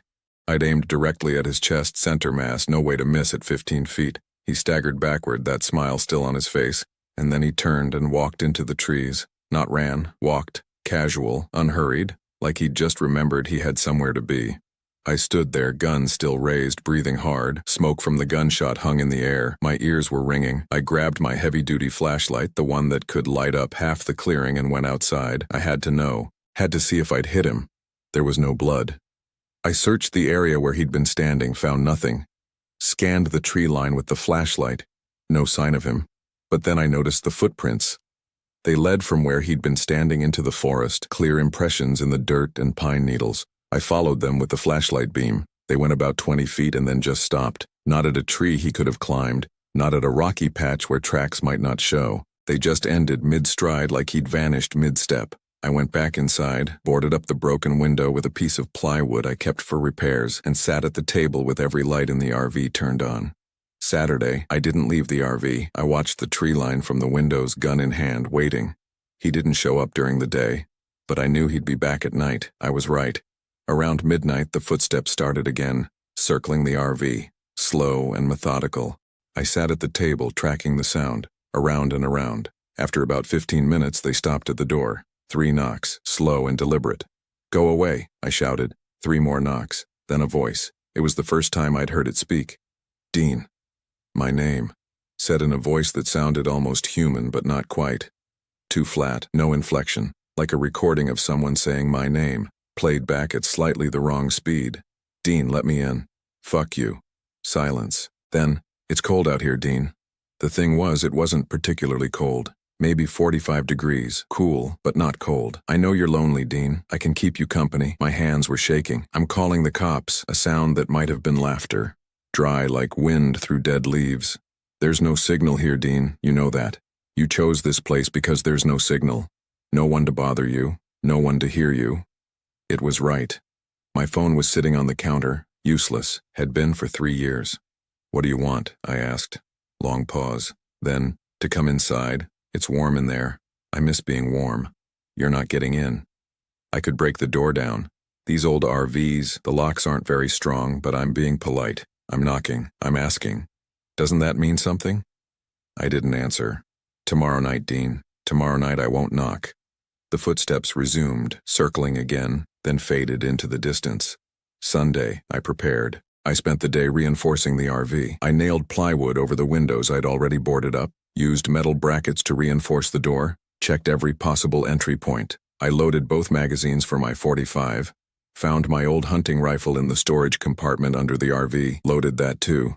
I arranged my lantern so there were no shadows inside. I also wrote a note explaining everything and put it in an envelope addressed to the sheriff's office in Bonners Ferry. I left it on the dashboard of my truck with the keys. If I didn't make it, at least someone would know what happened. The sun set around 6:30. I sat at the table, both guns within reach, and waited. He came at 8. No footsteps this time. The first sign was the smell. It seeped into the RV through some gap I couldn't identify, a thick, rotten odor, like meat that had gone bad weeks ago. It made my eyes water. Then the scratching started, not at the door, at the walls. All around the RV simultaneously, like 10 people with their fingernails dragging across the metal siding. I stood up, gun in hand, trying to track the sound. It was everywhere. The scratching grew louder, more frantic. Something was trying very hard to get in. Then it stopped. Total silence. I waited, hardly breathing. Minutes passed. The smell was still there, heavy and nauseating. Then a new sound, footsteps on the roof. I looked up at the ceiling. The RV was old. The roof wasn't designed to support much weight. I heard a creaking sound, then another. He was walking around up there. I told you I wouldn't knock. His voice came from above me, muffled but clear. I'm coming in, Dean. One way or another. A scraping sound at the roof vent. I'd forgotten about the roof vent. I raised the rifle, aimed at the ceiling where the sound was coming from. My finger on the trigger, waiting. The vent cover popped off with a metallic clang, and something dark started to push through the opening. An arm, gray-skinned, too long, the hand groping blindly. I fired 3 times into the ceiling. The arm jerked but didn't withdraw. Another arm pushed through, then the top of a head, that gray skin and too perfect hair. I kept firing until the rifle clicked empty. Then I grabbed the .45 and unloaded that too. The thing that was trying to squeeze through my roof vent pulled back. I heard a heavy thud as it dropped off the roof, then running footsteps fast, moving away from the RV and into the woods. I stood there, ears ringing, gun smoke thick in the air, staring at the hole in my ceiling where the vent had been. The cold night air was pouring in, mixing with the smell of rot and gunpowder. I didn't sleep that night. I sat at the table, reloading both guns with shaking hands, waiting for dawn. Monday morning I left. I packed a single bag with essentials, got in my truck and drove away. I didn't look back at the RV. I made it to Bonners Ferry, rented a room at the Super 8, and slept for 14 hours. When I woke up, I called the county sheriff's office, told them someone had been harassing me at my property, that I'd fired shots in self-defense. They said they'd send a deputy to check it out. 2 days later, a deputy named Morrison called me back. He'd been to my property, found the RV boarded up, bullet holes in the ceiling, scratches on the outside walls, but no sign of anyone else, no blood, no tracks beyond my own boot prints. He asked me a lot of questions about my mental state, whether I was on any medications, when I'd last seen a doctor. I knew how it sounded. Crazy hermit living alone in the woods sees things, shoots up his own RV. Classic case. But Morrison was decent about it. He suggested I might want to talk to someone, gave me a number for mental health services, said I could file a report if I wanted, but without evidence of another person, there wasn't much they could do. I thanked him and said I'd think about it. It's been 2 weeks since I left the property. I'm still in the motel. I've thought about going back, collecting my things, maybe selling the land. But I can't bring myself to drive up that logging road, because here's the thing Morrison didn't tell me, the thing I had to call and specifically ask about. He did find something in the woods near my RV. About 50 yards into the tree line, he found a circle of disturbed earth, roughly 6 feet in diameter, like something had been buried there and dug itself out. The soil was scattered around the edges, and there were scratch marks on the surrounding trees, all at about 6 feet high. He'd mentioned it to me casually, like it probably didn't mean anything. Could have been an animal den, he said. Bears sometimes dig like that. But I heard something else in his voice. Uncertainty, maybe a little fear. I asked him if he'd seen any tracks near the disturbed earth. He was quiet for a moment, then said yes. Boot prints, men's size 11. They led away from the circle toward my RV, then stopped after about 20 feet. Just stopped, mid-stride. I wear size 12. That night from my motel room window I saw him, standing in the parking lot next to a streetlight. Same gray skin, same wrong face, same clothes, just standing there, staring up at my second-floor window. The streetlight above him flickered and went out. He smiled that terrible smile and walked away, unhurried, disappearing between 2 buildings. I called the front desk, asked if they had security cameras in the parking lot. The clerk said yes, they did. I asked if they could check the footage from about 10 minutes ago, see if anyone was standing near the south entrance. She called me back 20 minutes later, Said she'd checked the footage. Nobody there, just an empty parking lot. But the thing is, the streetlight was out on the video too. She mentioned that specifically. Said it was weird. The light had been working fine all night, then just went out for no reason around the same time I'd called. Came back on a few minutes later. I didn't tell her what I'd seen. I'm writing this now because I don't think distance matters. I don't think leaving my property changed anything. Whatever that thing is, wherever it came from, whether it was something that was buried up there and dug its way out or something else I can't even begin to understand, it knows me now. It's seen me, touched my windows, knocked on my door, tried to come inside. It spoke my name. And now it's followed me here. Last night I heard 3 slow knocks on my motel room door. I didn't answer, didn't even move. I just sat on the bed with my gun and waited. This morning, there were scratches on the outside of my door. 4 long scratches. The motel manager saw them when she walked past, asked me if I had a dog. I said no. She looked at me strangely and said she'd have maintenance take care of it, but I know they'll be back. The scratches, the knocking, him, I'm not sure what he wants anymore. At first I thought he wanted to get inside the RV. Now I think he wants something else. Something worse. Because last night, through the door, after the knocking stopped, I heard his voice one more time. That flat, wrong voice that sounds like someone trying to remember how to be human. I'll wait, Dean. I'm patient. Eventually you'll let me in, or eventually you'll come out. Either way, I'll be here, right outside, waiting. The thing is, I'm getting tired. Exhausted, actually. I haven't really slept in 2 weeks. I keep dozing off and jerking awake, thinking I hear footsteps or knocking or that smell seeping under the door. How long can a person stay awake? How long before I make a mistake? This morning, I opened my door to get ice, and for just a second I forgot to check the parking lot first, just a second. Old habit from before. You open doors without thinking, walk outside without fear, because why wouldn't you? He was standing right there, 10 feet away, waiting, that smile on his face. I slammed the door shut, heart hammering, locked it, pushed the dresser in front of it, but I'd seen something new this time, something I hadn't noticed before. He was wearing my jacket, the denim one I'd left hanging on a hook inside the RV, the one I'd forgotten to pack when I fled. He was wearing my jacket and it fit him perfectly. I don't know what that means. I don't know what any of this means, but I keep thinking about what Morrison found. That circle of disturbed earth, something buried that dug its way out. I keep thinking about the footprints that stopped mid-stride, and I keep thinking about his voice when he said he missed being warm. I miss being warm, past tense, like he used to be warm. Like he used to be something else. Like maybe, once, he used to be human. It's dark outside now. I've been writing this for hours, trying to get it all down while I can still think clearly. The exhaustion is catching up to me. My eyes keep wanting to close. There's a shadow outside my window. It's been there for the last 10 minutes, not moving. The curtains are drawn, but I can see it through the gap at the bottom. A pair of feet, boot size 11, just standing there. 3 knocks just sounded on my door. I'm not going to answer. But the thing is, and this is what scares me most, part of me wants to. Part of me is so tired, so worn down, that opening that door and ending this, whatever this is, seems almost like relief. I won't do it. Not tonight. But how many more nights can I hold out? The knocking has stopped. The shadow at my window is gone. For now. I'll try to stay awake, try to stay alert. But if you're reading this, if I left it behind and something happened to me, you need to understand something. Don't go looking for that RV. Don't go up to my property in northern Idaho. Don't dig in that circle of disturbed earth. Whatever was buried there got out. And it's looking for a way back in, not into the ground, into something else, into someone else. The temperature in my room just dropped. I can see my breath. The smell is starting to seep under the door. He's back. And this time I don't think he's going to wait. I miss being warm, he said. I understand now. He wants what I have, what he lost, what he needs. The doorknob is turning. I locked it. I know I locked it, but it's turning anyway. I'm holding my gun, but my hands are shaking so badly I don't know if I can aim. The door is opening. The dresser I pushed in front of it is sliding across the floor like it weighs nothing. He's standing there, in my jacket, smiling that terrible smile.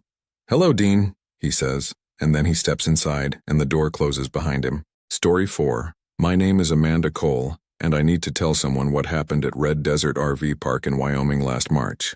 Not because I think anyone will believe me. I wouldn't believe it myself if I hadn't lived through it. But because Scout still growls at shadows, and I need to get this out of my head. I'd been living in the RV for about 8 months when I pulled into Red Desert.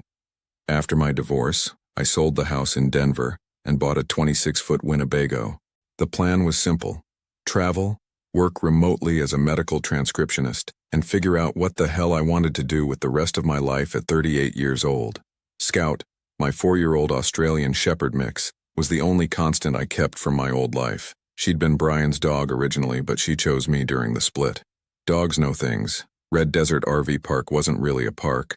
It was a dirt lot with electrical hookups about 40 miles outside Rock Springs, owned by a guy named Earl, who ran it out of a single-wide trailer at the entrance. The website showed 6 RVs max, spread out across 5 acres of scrubland and sage. I picked it because it was cheap, $20 a night, and because I wanted quiet.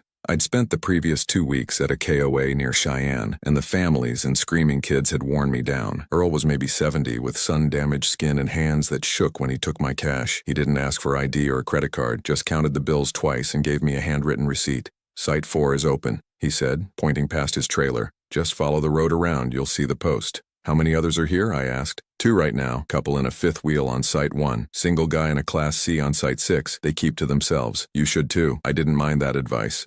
I loaded Scout into the passenger seat and drove around Earl's trailer.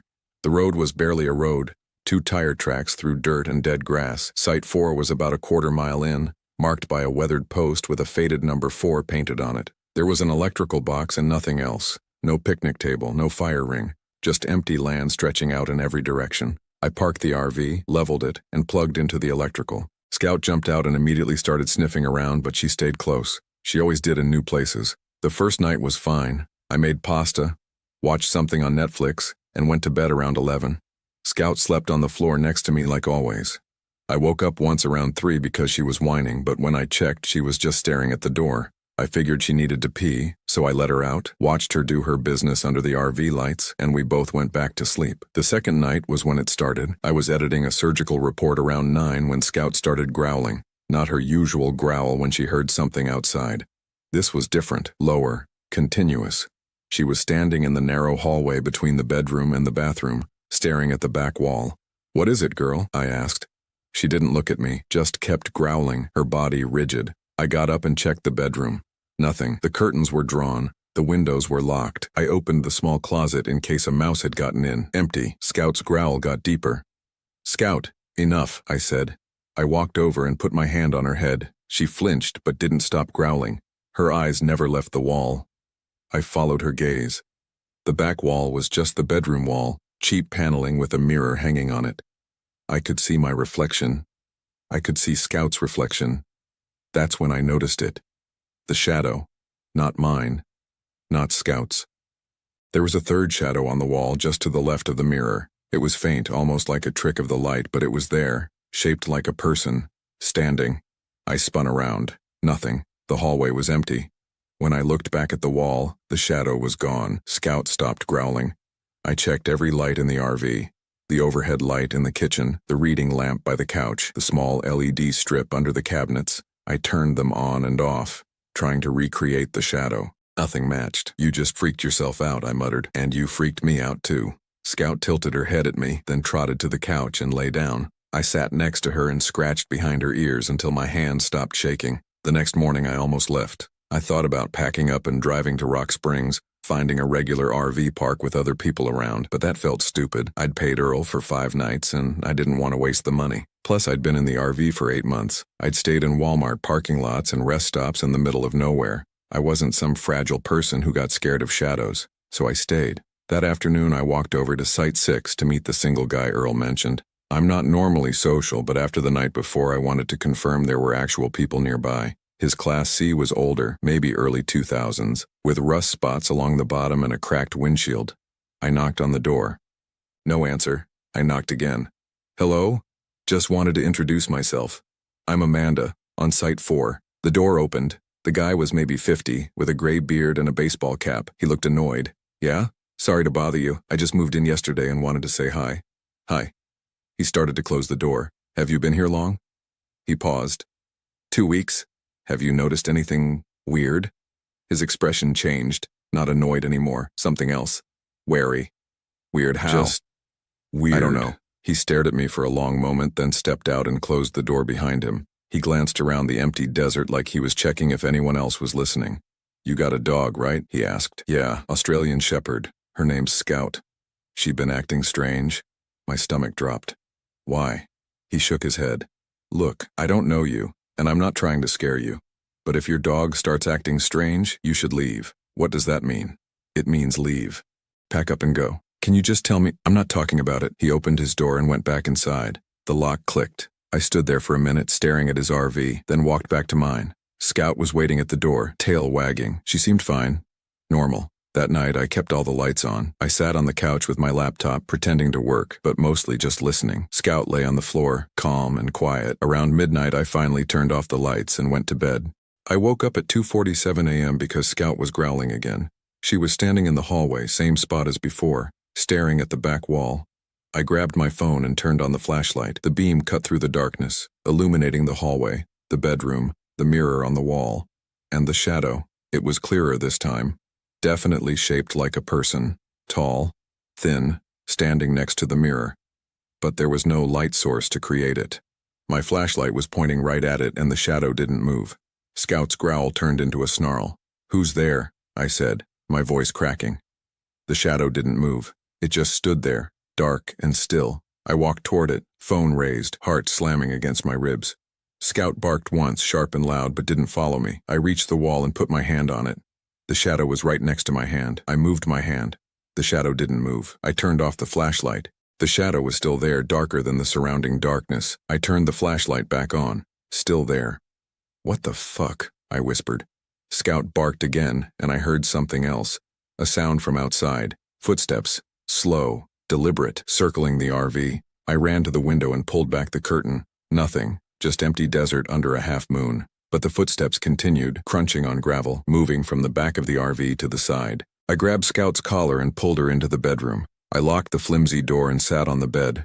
Phone in one hand. Scout pressed against my leg. The footsteps stopped right outside the bedroom window. I waited. Scout growled low in her throat. The footsteps moved again, to the front of the RV. I heard them climb the steps. The door handle rattled. I didn't move. I couldn't move. The handle rattled again, harder this time, and then stopped. The footsteps descended the stairs and faded into the distance. I stayed awake the rest of the night, sitting on the bed with Scout. Lights on, curtains closed. When the sun came up, I checked outside. No footprints.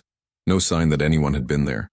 I drove into Rock Springs that morning. I needed to get out of the RV, needed to be around people and noise and normal life. I stopped at a diner and ordered coffee and breakfast, but I couldn't eat. Scout sat next to me in the booth, her head on my lap. "You okay, hun?" the waitress asked. "Yeah, just tired." She refilled my coffee and left me alone. I pulled out my phone and Googled Red Desert RV Park, Wyoming. A few results came up. A business listing, a couple of reviews on RV forums. I clicked on one of the forum threads. The first post was from 3 years ago. A woman named Jennifer stayed at Red Desert RV Park for one night and left in the middle of the night. "I don't usually write reviews, but I need to warn people. Our dog wouldn't stop barking at the walls of our RV. We couldn't calm her down. Around 2 a.m., we heard footsteps outside. We left at sunrise. Won't be going back." There were a few replies, mostly people dismissing it as coyotes or other campers. But then I saw a second post from 2 years ago. A guy named Marcus. "I'm not superstitious, but something is wrong with this place. My dog growled at shadows inside the RV. Not outside, inside. And I heard footsteps circling us at night. I stayed 2 nights and bailed. The owner didn't refund me. And another, from 8 months ago. Red Desert RV Park is not worth the cheap rate. I'm a solo traveler and I felt unsafe the entire time. My dog acted terrified of the walls. I left after one night. Couldn't pay me to go back. I put the phone down. My hands were shaking. I thought about packing up and leaving right then. I still had 2 nights paid for, but I didn't care. I could eat the $40. But then I thought about the guy in the Class C on Site 6. He'd been there for 2 weeks. If it was that bad, why was he still there? I drove back to Red Desert. Earl's truck was parked next to his trailer. I knocked on his door. He answered, looking just as weathered as before. "Yeah? I need to ask you something." "What? Have other people complained about things here?" He stared at me. "What kind of things?" "Strange things. Dogs acting weird. Footsteps at night." His jaw tightened. "You having problems with your dog?" "She's been growling at the walls." He nodded slowly, like he expected this. "You should leave." "What?" "Pack up and leave. I'll refund you for the last 2 nights." "Why? What's going on?" "I don't ask questions," he said. "People come, people go. Some people's dogs don't like it here." I don't know why. I just know that when they start acting strange, people should leave. That's not an answer. It's the only answer I got. He stepped back inside and returned with two $20 bills.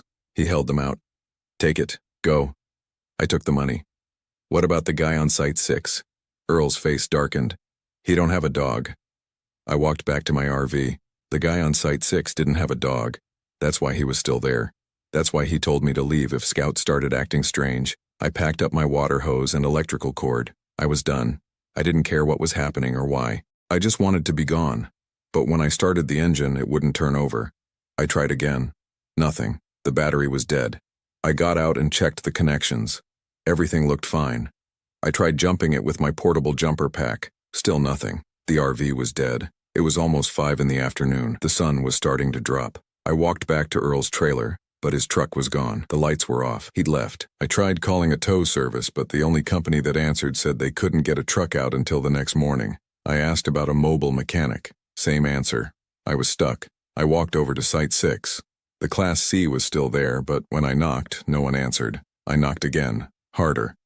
The door swung open slightly. It hadn't been latched. Hello?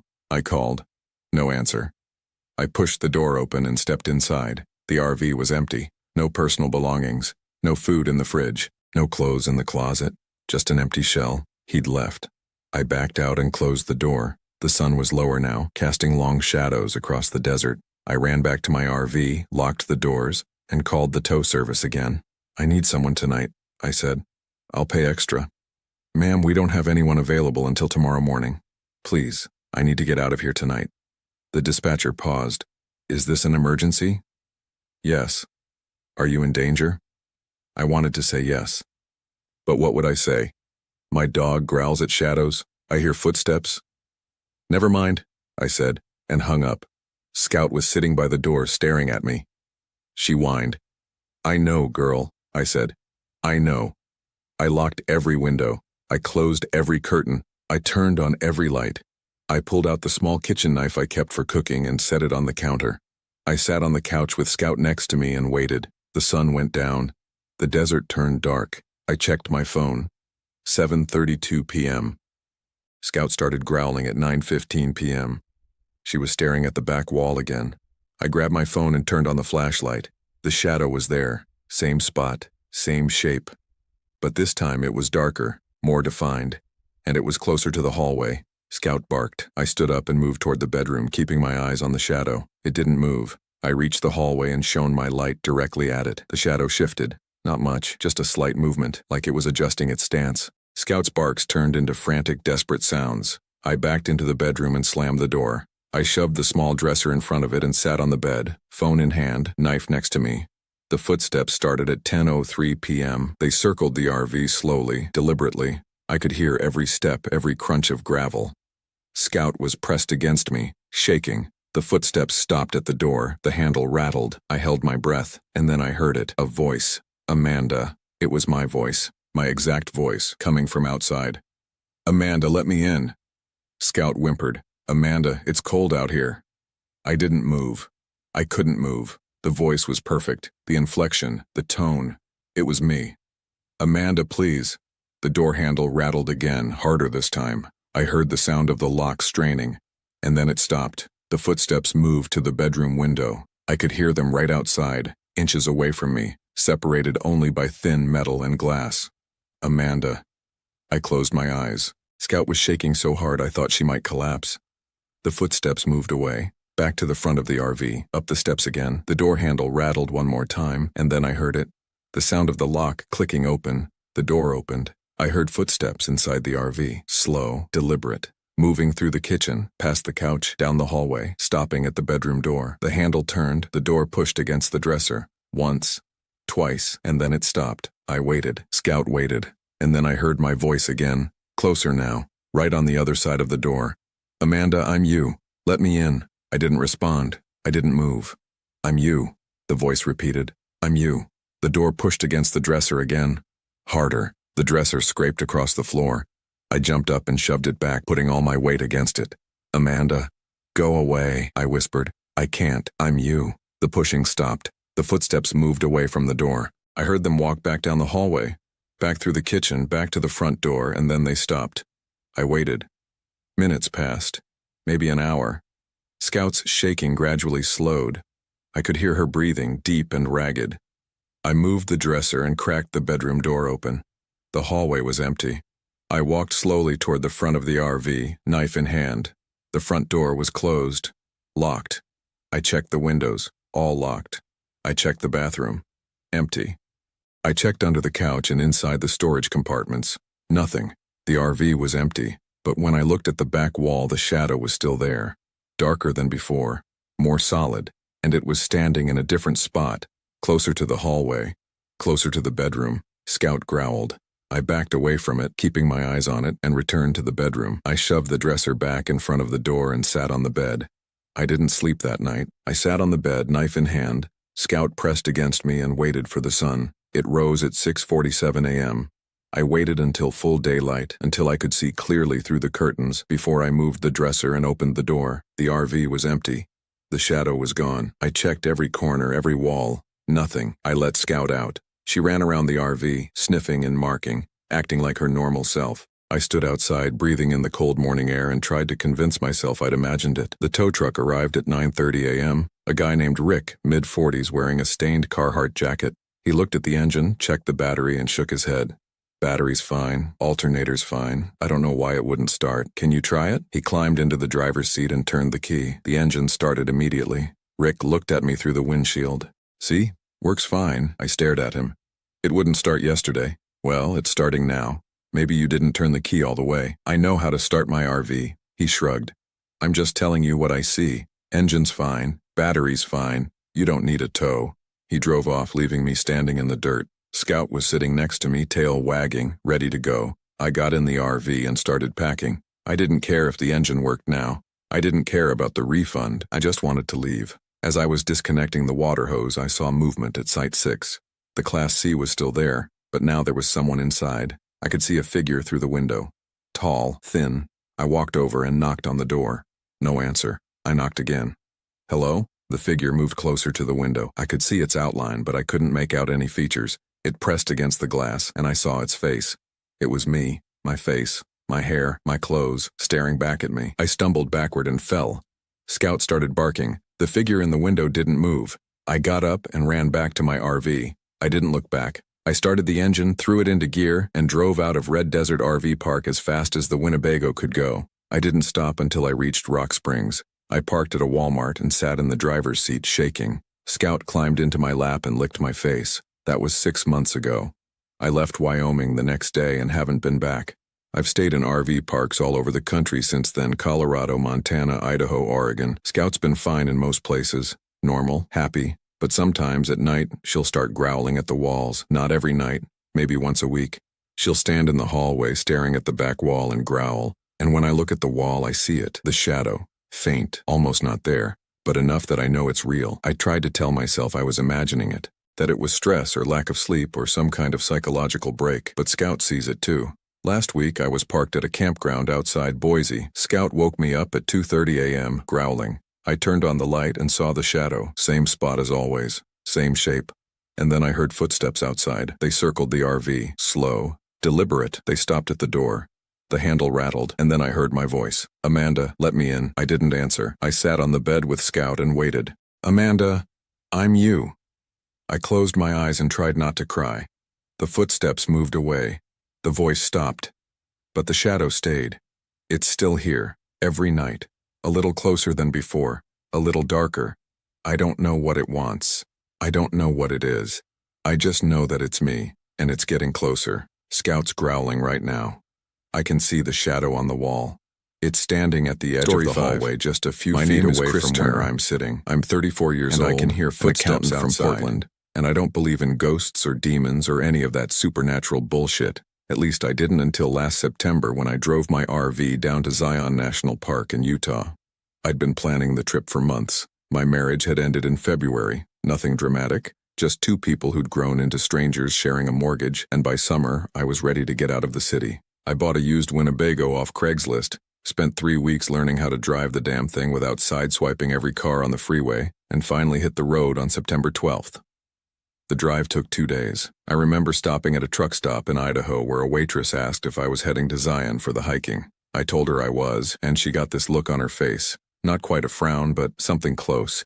She asked if I'd heard about the missing hikers. I hadn't. She said 3 people had disappeared in the park over the summer. All experienced hikers, all vanished without a trace. Search and rescue had found nothing. No bodies, no gear, nothing. I thanked her for the coffee and left. I figured she was just one of those people who liked to scare tourists. I arrived at the South Campground around noon on September 14th. The RV sites were spacious, separated by juniper trees and red rock formations. My spot was near the back, away from the entrance, which suited me fine. I'd come here for solitude. The first 2 days were perfect. I hiked the Watchman Trail, then did Angel's Landing despite my fear of heights. The views were incredible, those massive sandstone cliffs glowing orange in the late afternoon sun, the Virgin River winding through the valley below. At night, I'd sit outside the RV with a beer and watch the stars. I hadn't felt that peaceful in years. On the 3rd day, I decided to hike one of the more remote trails. The park ranger at the visitor center recommended Observation Point via the East Mesa Trail. He said it was less crowded than the main trails, with equally stunning views. I asked if it was safe to hike alone. He paused before answering, which should have been my first warning. "Just stay on the marked trail," he said, "and let someone know where you're going." I told him I would, but I didn't. There was no one to tell. I started the hike around 8 in the morning.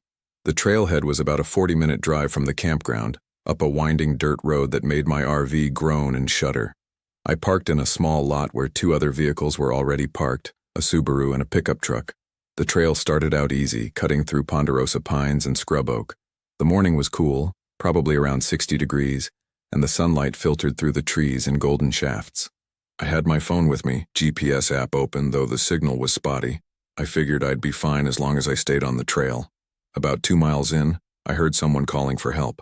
At first, I thought I'd imagined it. The wind was picking up, rustling through the pines, and sounds can play tricks in the wilderness. But then I heard it again, clearer this time. "Help, please, someone help me." It was a man's voice, and it sounded exactly like mine. I stopped walking. My heart started pounding in that way it does when your body knows something's wrong before your brain catches up. I called out, "Hello? Where are you?" The voice responded immediately. "Down here. I fell. Please, I need help." I looked around. The trail continued straight ahead, but to my right the ground dropped off sharply into a narrow canyon. I couldn't see the bottom through the brush and trees. "Where are you?" I called again. "Down in the canyon. I can't climb out, please." The voice was coming from below, maybe 50 or 60 feet down. I approached the edge carefully, looking for a way to see into the canyon. The vegetation was thick, but through the branches I could make out the rocky bottom. That's when I noticed something that made my skin crawl. The voice asking for help sounded exactly like me. Same pitch, same inflection, even the same slight rasp I get when I'm nervous, and I mean exactly like me. I've heard my own voice on recordings before. Everyone has. You know how it sounds different than what you hear in your head? This wasn't like that. This was my voice as I heard it, not as others heard it, which should have been impossible. "Who are you?" I called down. There was a pause. Then, "Chris Turner. My name is Chris Turner. Please. I've been down here since yesterday. I'm hurt." I backed away from the edge. Every instinct I had was screaming at me to run, but I couldn't move. My legs felt like they'd turned to stone. "What year were you born?" I asked. Another pause. 1991. April 3rd, 1991. "Listen, I don't know why you're asking me this, but I really need help. My leg is broken. That was my birthday. My exact birthday." "What was your mother's maiden name?" I asked. "Caldwell, Sarah Caldwell." "Jesus Christ, why are you interrogating me? I need help." I'd never told anyone my mother's maiden name in Zion. I'd barely spoken to anyone since arriving. The voice started crying. It sounded like me crying, that particular catch in my throat I get when I'm trying to hold back tears. "Please don't leave me down here. Please. I'm so thirsty. I think my leg might be infected. Please." I pulled out my phone. No signal. Of course. "I'm going to get help," I called down. "I'll come back with rangers." "No." The voice turned sharp, desperate. "Don't leave me. Please don't leave me. You have to help me now."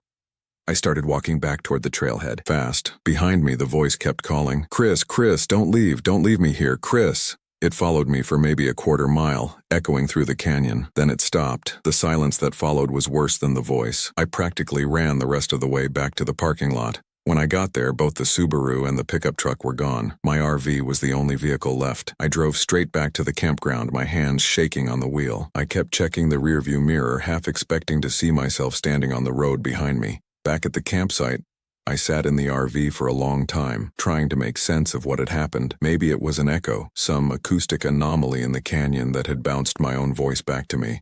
Maybe I'd been talking to myself without realizing it, and the canyon had distorted the sound, but that didn't explain how the voice knew my birthday, my mother's maiden name. I decided not to report it to the rangers. What would I even say? That I'd heard my own voice calling for help from a canyon? They'd think I was crazy. Hell, maybe I was crazy. That night I couldn't sleep. Every sound outside the RV made me jump. The wind rustling through the junipers, the occasional car driving past, the scurry of small animals in the underbrush. Around 2 in the morning, I finally gave up and made coffee. I was sitting at the small table staring at my phone when I heard tapping on the RV door. 3 soft knocks. I froze. 3 more knocks, slightly louder. "Who is it?" I called out. No answer. I waited. After a minute, I got up and looked through the small window in the door. The campsite was dark, lit only by a single solar lamp about 50 feet away. I couldn't see anyone. I sat back down. My coffee had gone cold. The knocking came again, this time on the window beside the table. I spun around and saw a hand pressed against the glass. It was my hand. Same scar on the knuckle from when I'd fallen off my bike as a kid. Same slightly crooked pinky finger from a baseball injury in high school. The hand slid down the glass and disappeared. I grabbed my phone and turned on the flashlight, shining it through the window. Nothing, just darkness and trees. I checked every window in the RV. Nothing. I didn't sleep at all that night. The next morning, I seriously considered packing up and leaving. But it was daylight, and in the daylight, everything seemed less terrifying.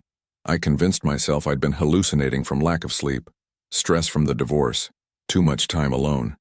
I decided to stay one more night. I spent the day at the visitor center reading about the geology of the park, watching the orientation film, killing time. I kept looking at the other tourists, wondering if any of them had experienced anything strange. But everyone seemed normal. Families with kids, retiree couples with matching hiking boots, college kids planning their next trail. Around 4 p.m., I headed back to the campground.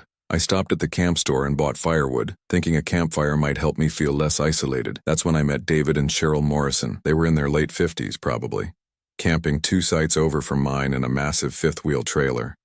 Cheryl saw me struggling with the firewood bundle and came over to help. "First time camping in an RV?" she asked. I admitted it was. "We've been full-timing for 3 years now," she said. "Sold our house in Phoenix and hit the road. Best decision we ever made." David joined us and they invited me over for dinner. I almost said no, I'd come here for solitude after all, but the thought of spending another night alone in the RV made my stomach turn. We grilled burgers on their camp stove and talked about their travels. They'd been to 43 states, they told me, and Zion was one of their favorites. They came back every fall. "Have you heard about the missing hikers?" I asked. David's expression changed. "Yeah, terrible thing. Park Service thinks they fell, but they never found the bodies." "All 3 of them?" I asked. "Well," Cheryl said slowly, "there's rumors it's more than 3. Some people say it's been happening for years. Hikers go missing. No one can explain it. What do the locals think?" Cheryl and David exchanged a look. "The locals," David said carefully, "think there's something wrong with certain parts of the park, places where things get confused." "Confused how?" "They won't say exactly, but we've been coming here for years, and we've learned which trails to avoid." "Like which ones?" Another exchanged look. "Observation Point," Cheryl said, "via East Mesa. We never go there anymore." My mouth went dry. "Why not?" "We hiked it 5 years ago," David said. "Nothing bad happened, but it felt wrong. You know that feeling when you're somewhere you're not supposed to be? Like you're trespassing?" I nodded. It was like that. And about halfway through, we started hearing things. "What kind of things?" "Voices," Cheryl said, "calling out. At first we thought it was other hikers, but when we called back, the voices would stop, then start again a few minutes later." "Did they sound like anyone you knew?" I asked. They both stared at me. "Why would you ask that?" David said. I told them about what had happened on the trail. Everything. The voice in the canyon, the hand on the window. I expected them to laugh or tell me I was stressed or seeing things. But they didn't.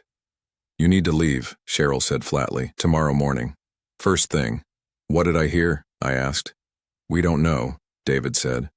"But whatever it is, it's been here a long time, longer than the park, The Paiute people who used to live here had stories about it. They called it, well, the translation doesn't really work in English, but basically it means the echo that steals. Steals what? You, Cheryl said.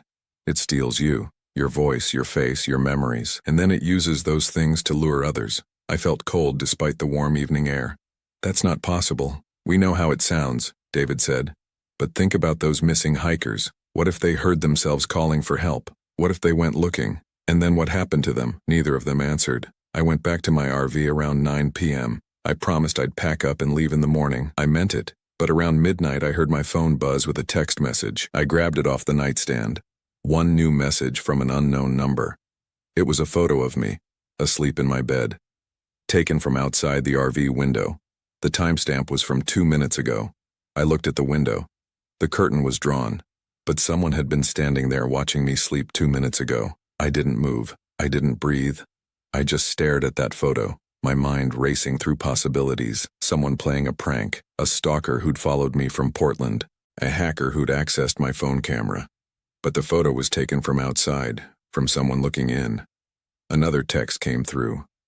Why did you leave me in the canyon? My hands were shaking so hard I almost dropped the phone. Another text. I called for help, and you left me. I typed, who is this? The response was immediate. You know who this is, Chris. Leave me alone, I typed. I can't.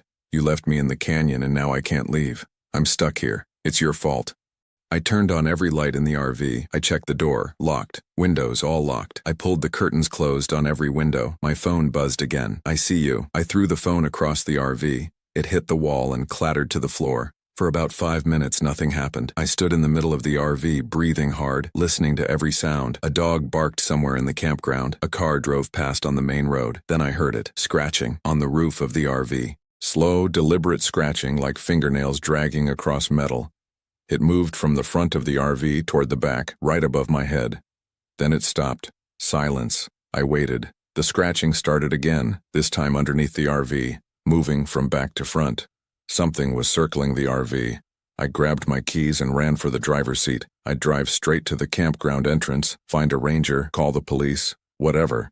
I wasn't staying here. I climbed into the driver's seat and jammed the key into the ignition. Someone was sitting in the passenger seat. I screamed and lunged for the door, but a hand grabbed my wrist. Don't leave me again, the person said. I turned to look. It was me, sitting in the passenger seat. Same face, same clothes I'd worn on the hike. But the eyes were wrong, too wide, too dark. You left me in the canyon, it said. You promised you'd come back. I yanked my wrist free and threw myself out of the RV. I hit the ground hard, rolled, and came up running. I ran toward David and Cheryl's trailer.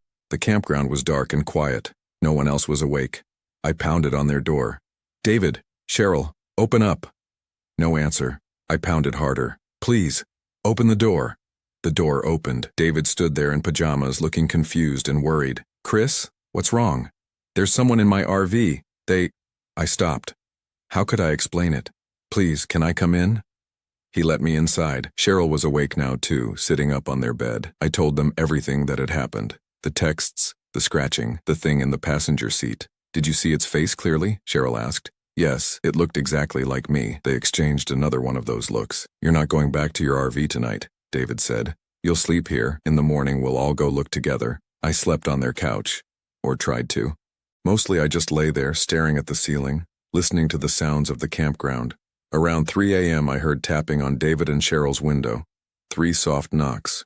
I sat up. David was already awake, standing near the window with a flashlight. Don't open it, I whispered. He didn't. He just shined the flashlight through the glass. I saw movement outside, a shadow pulling back from the light. It's gone, David said.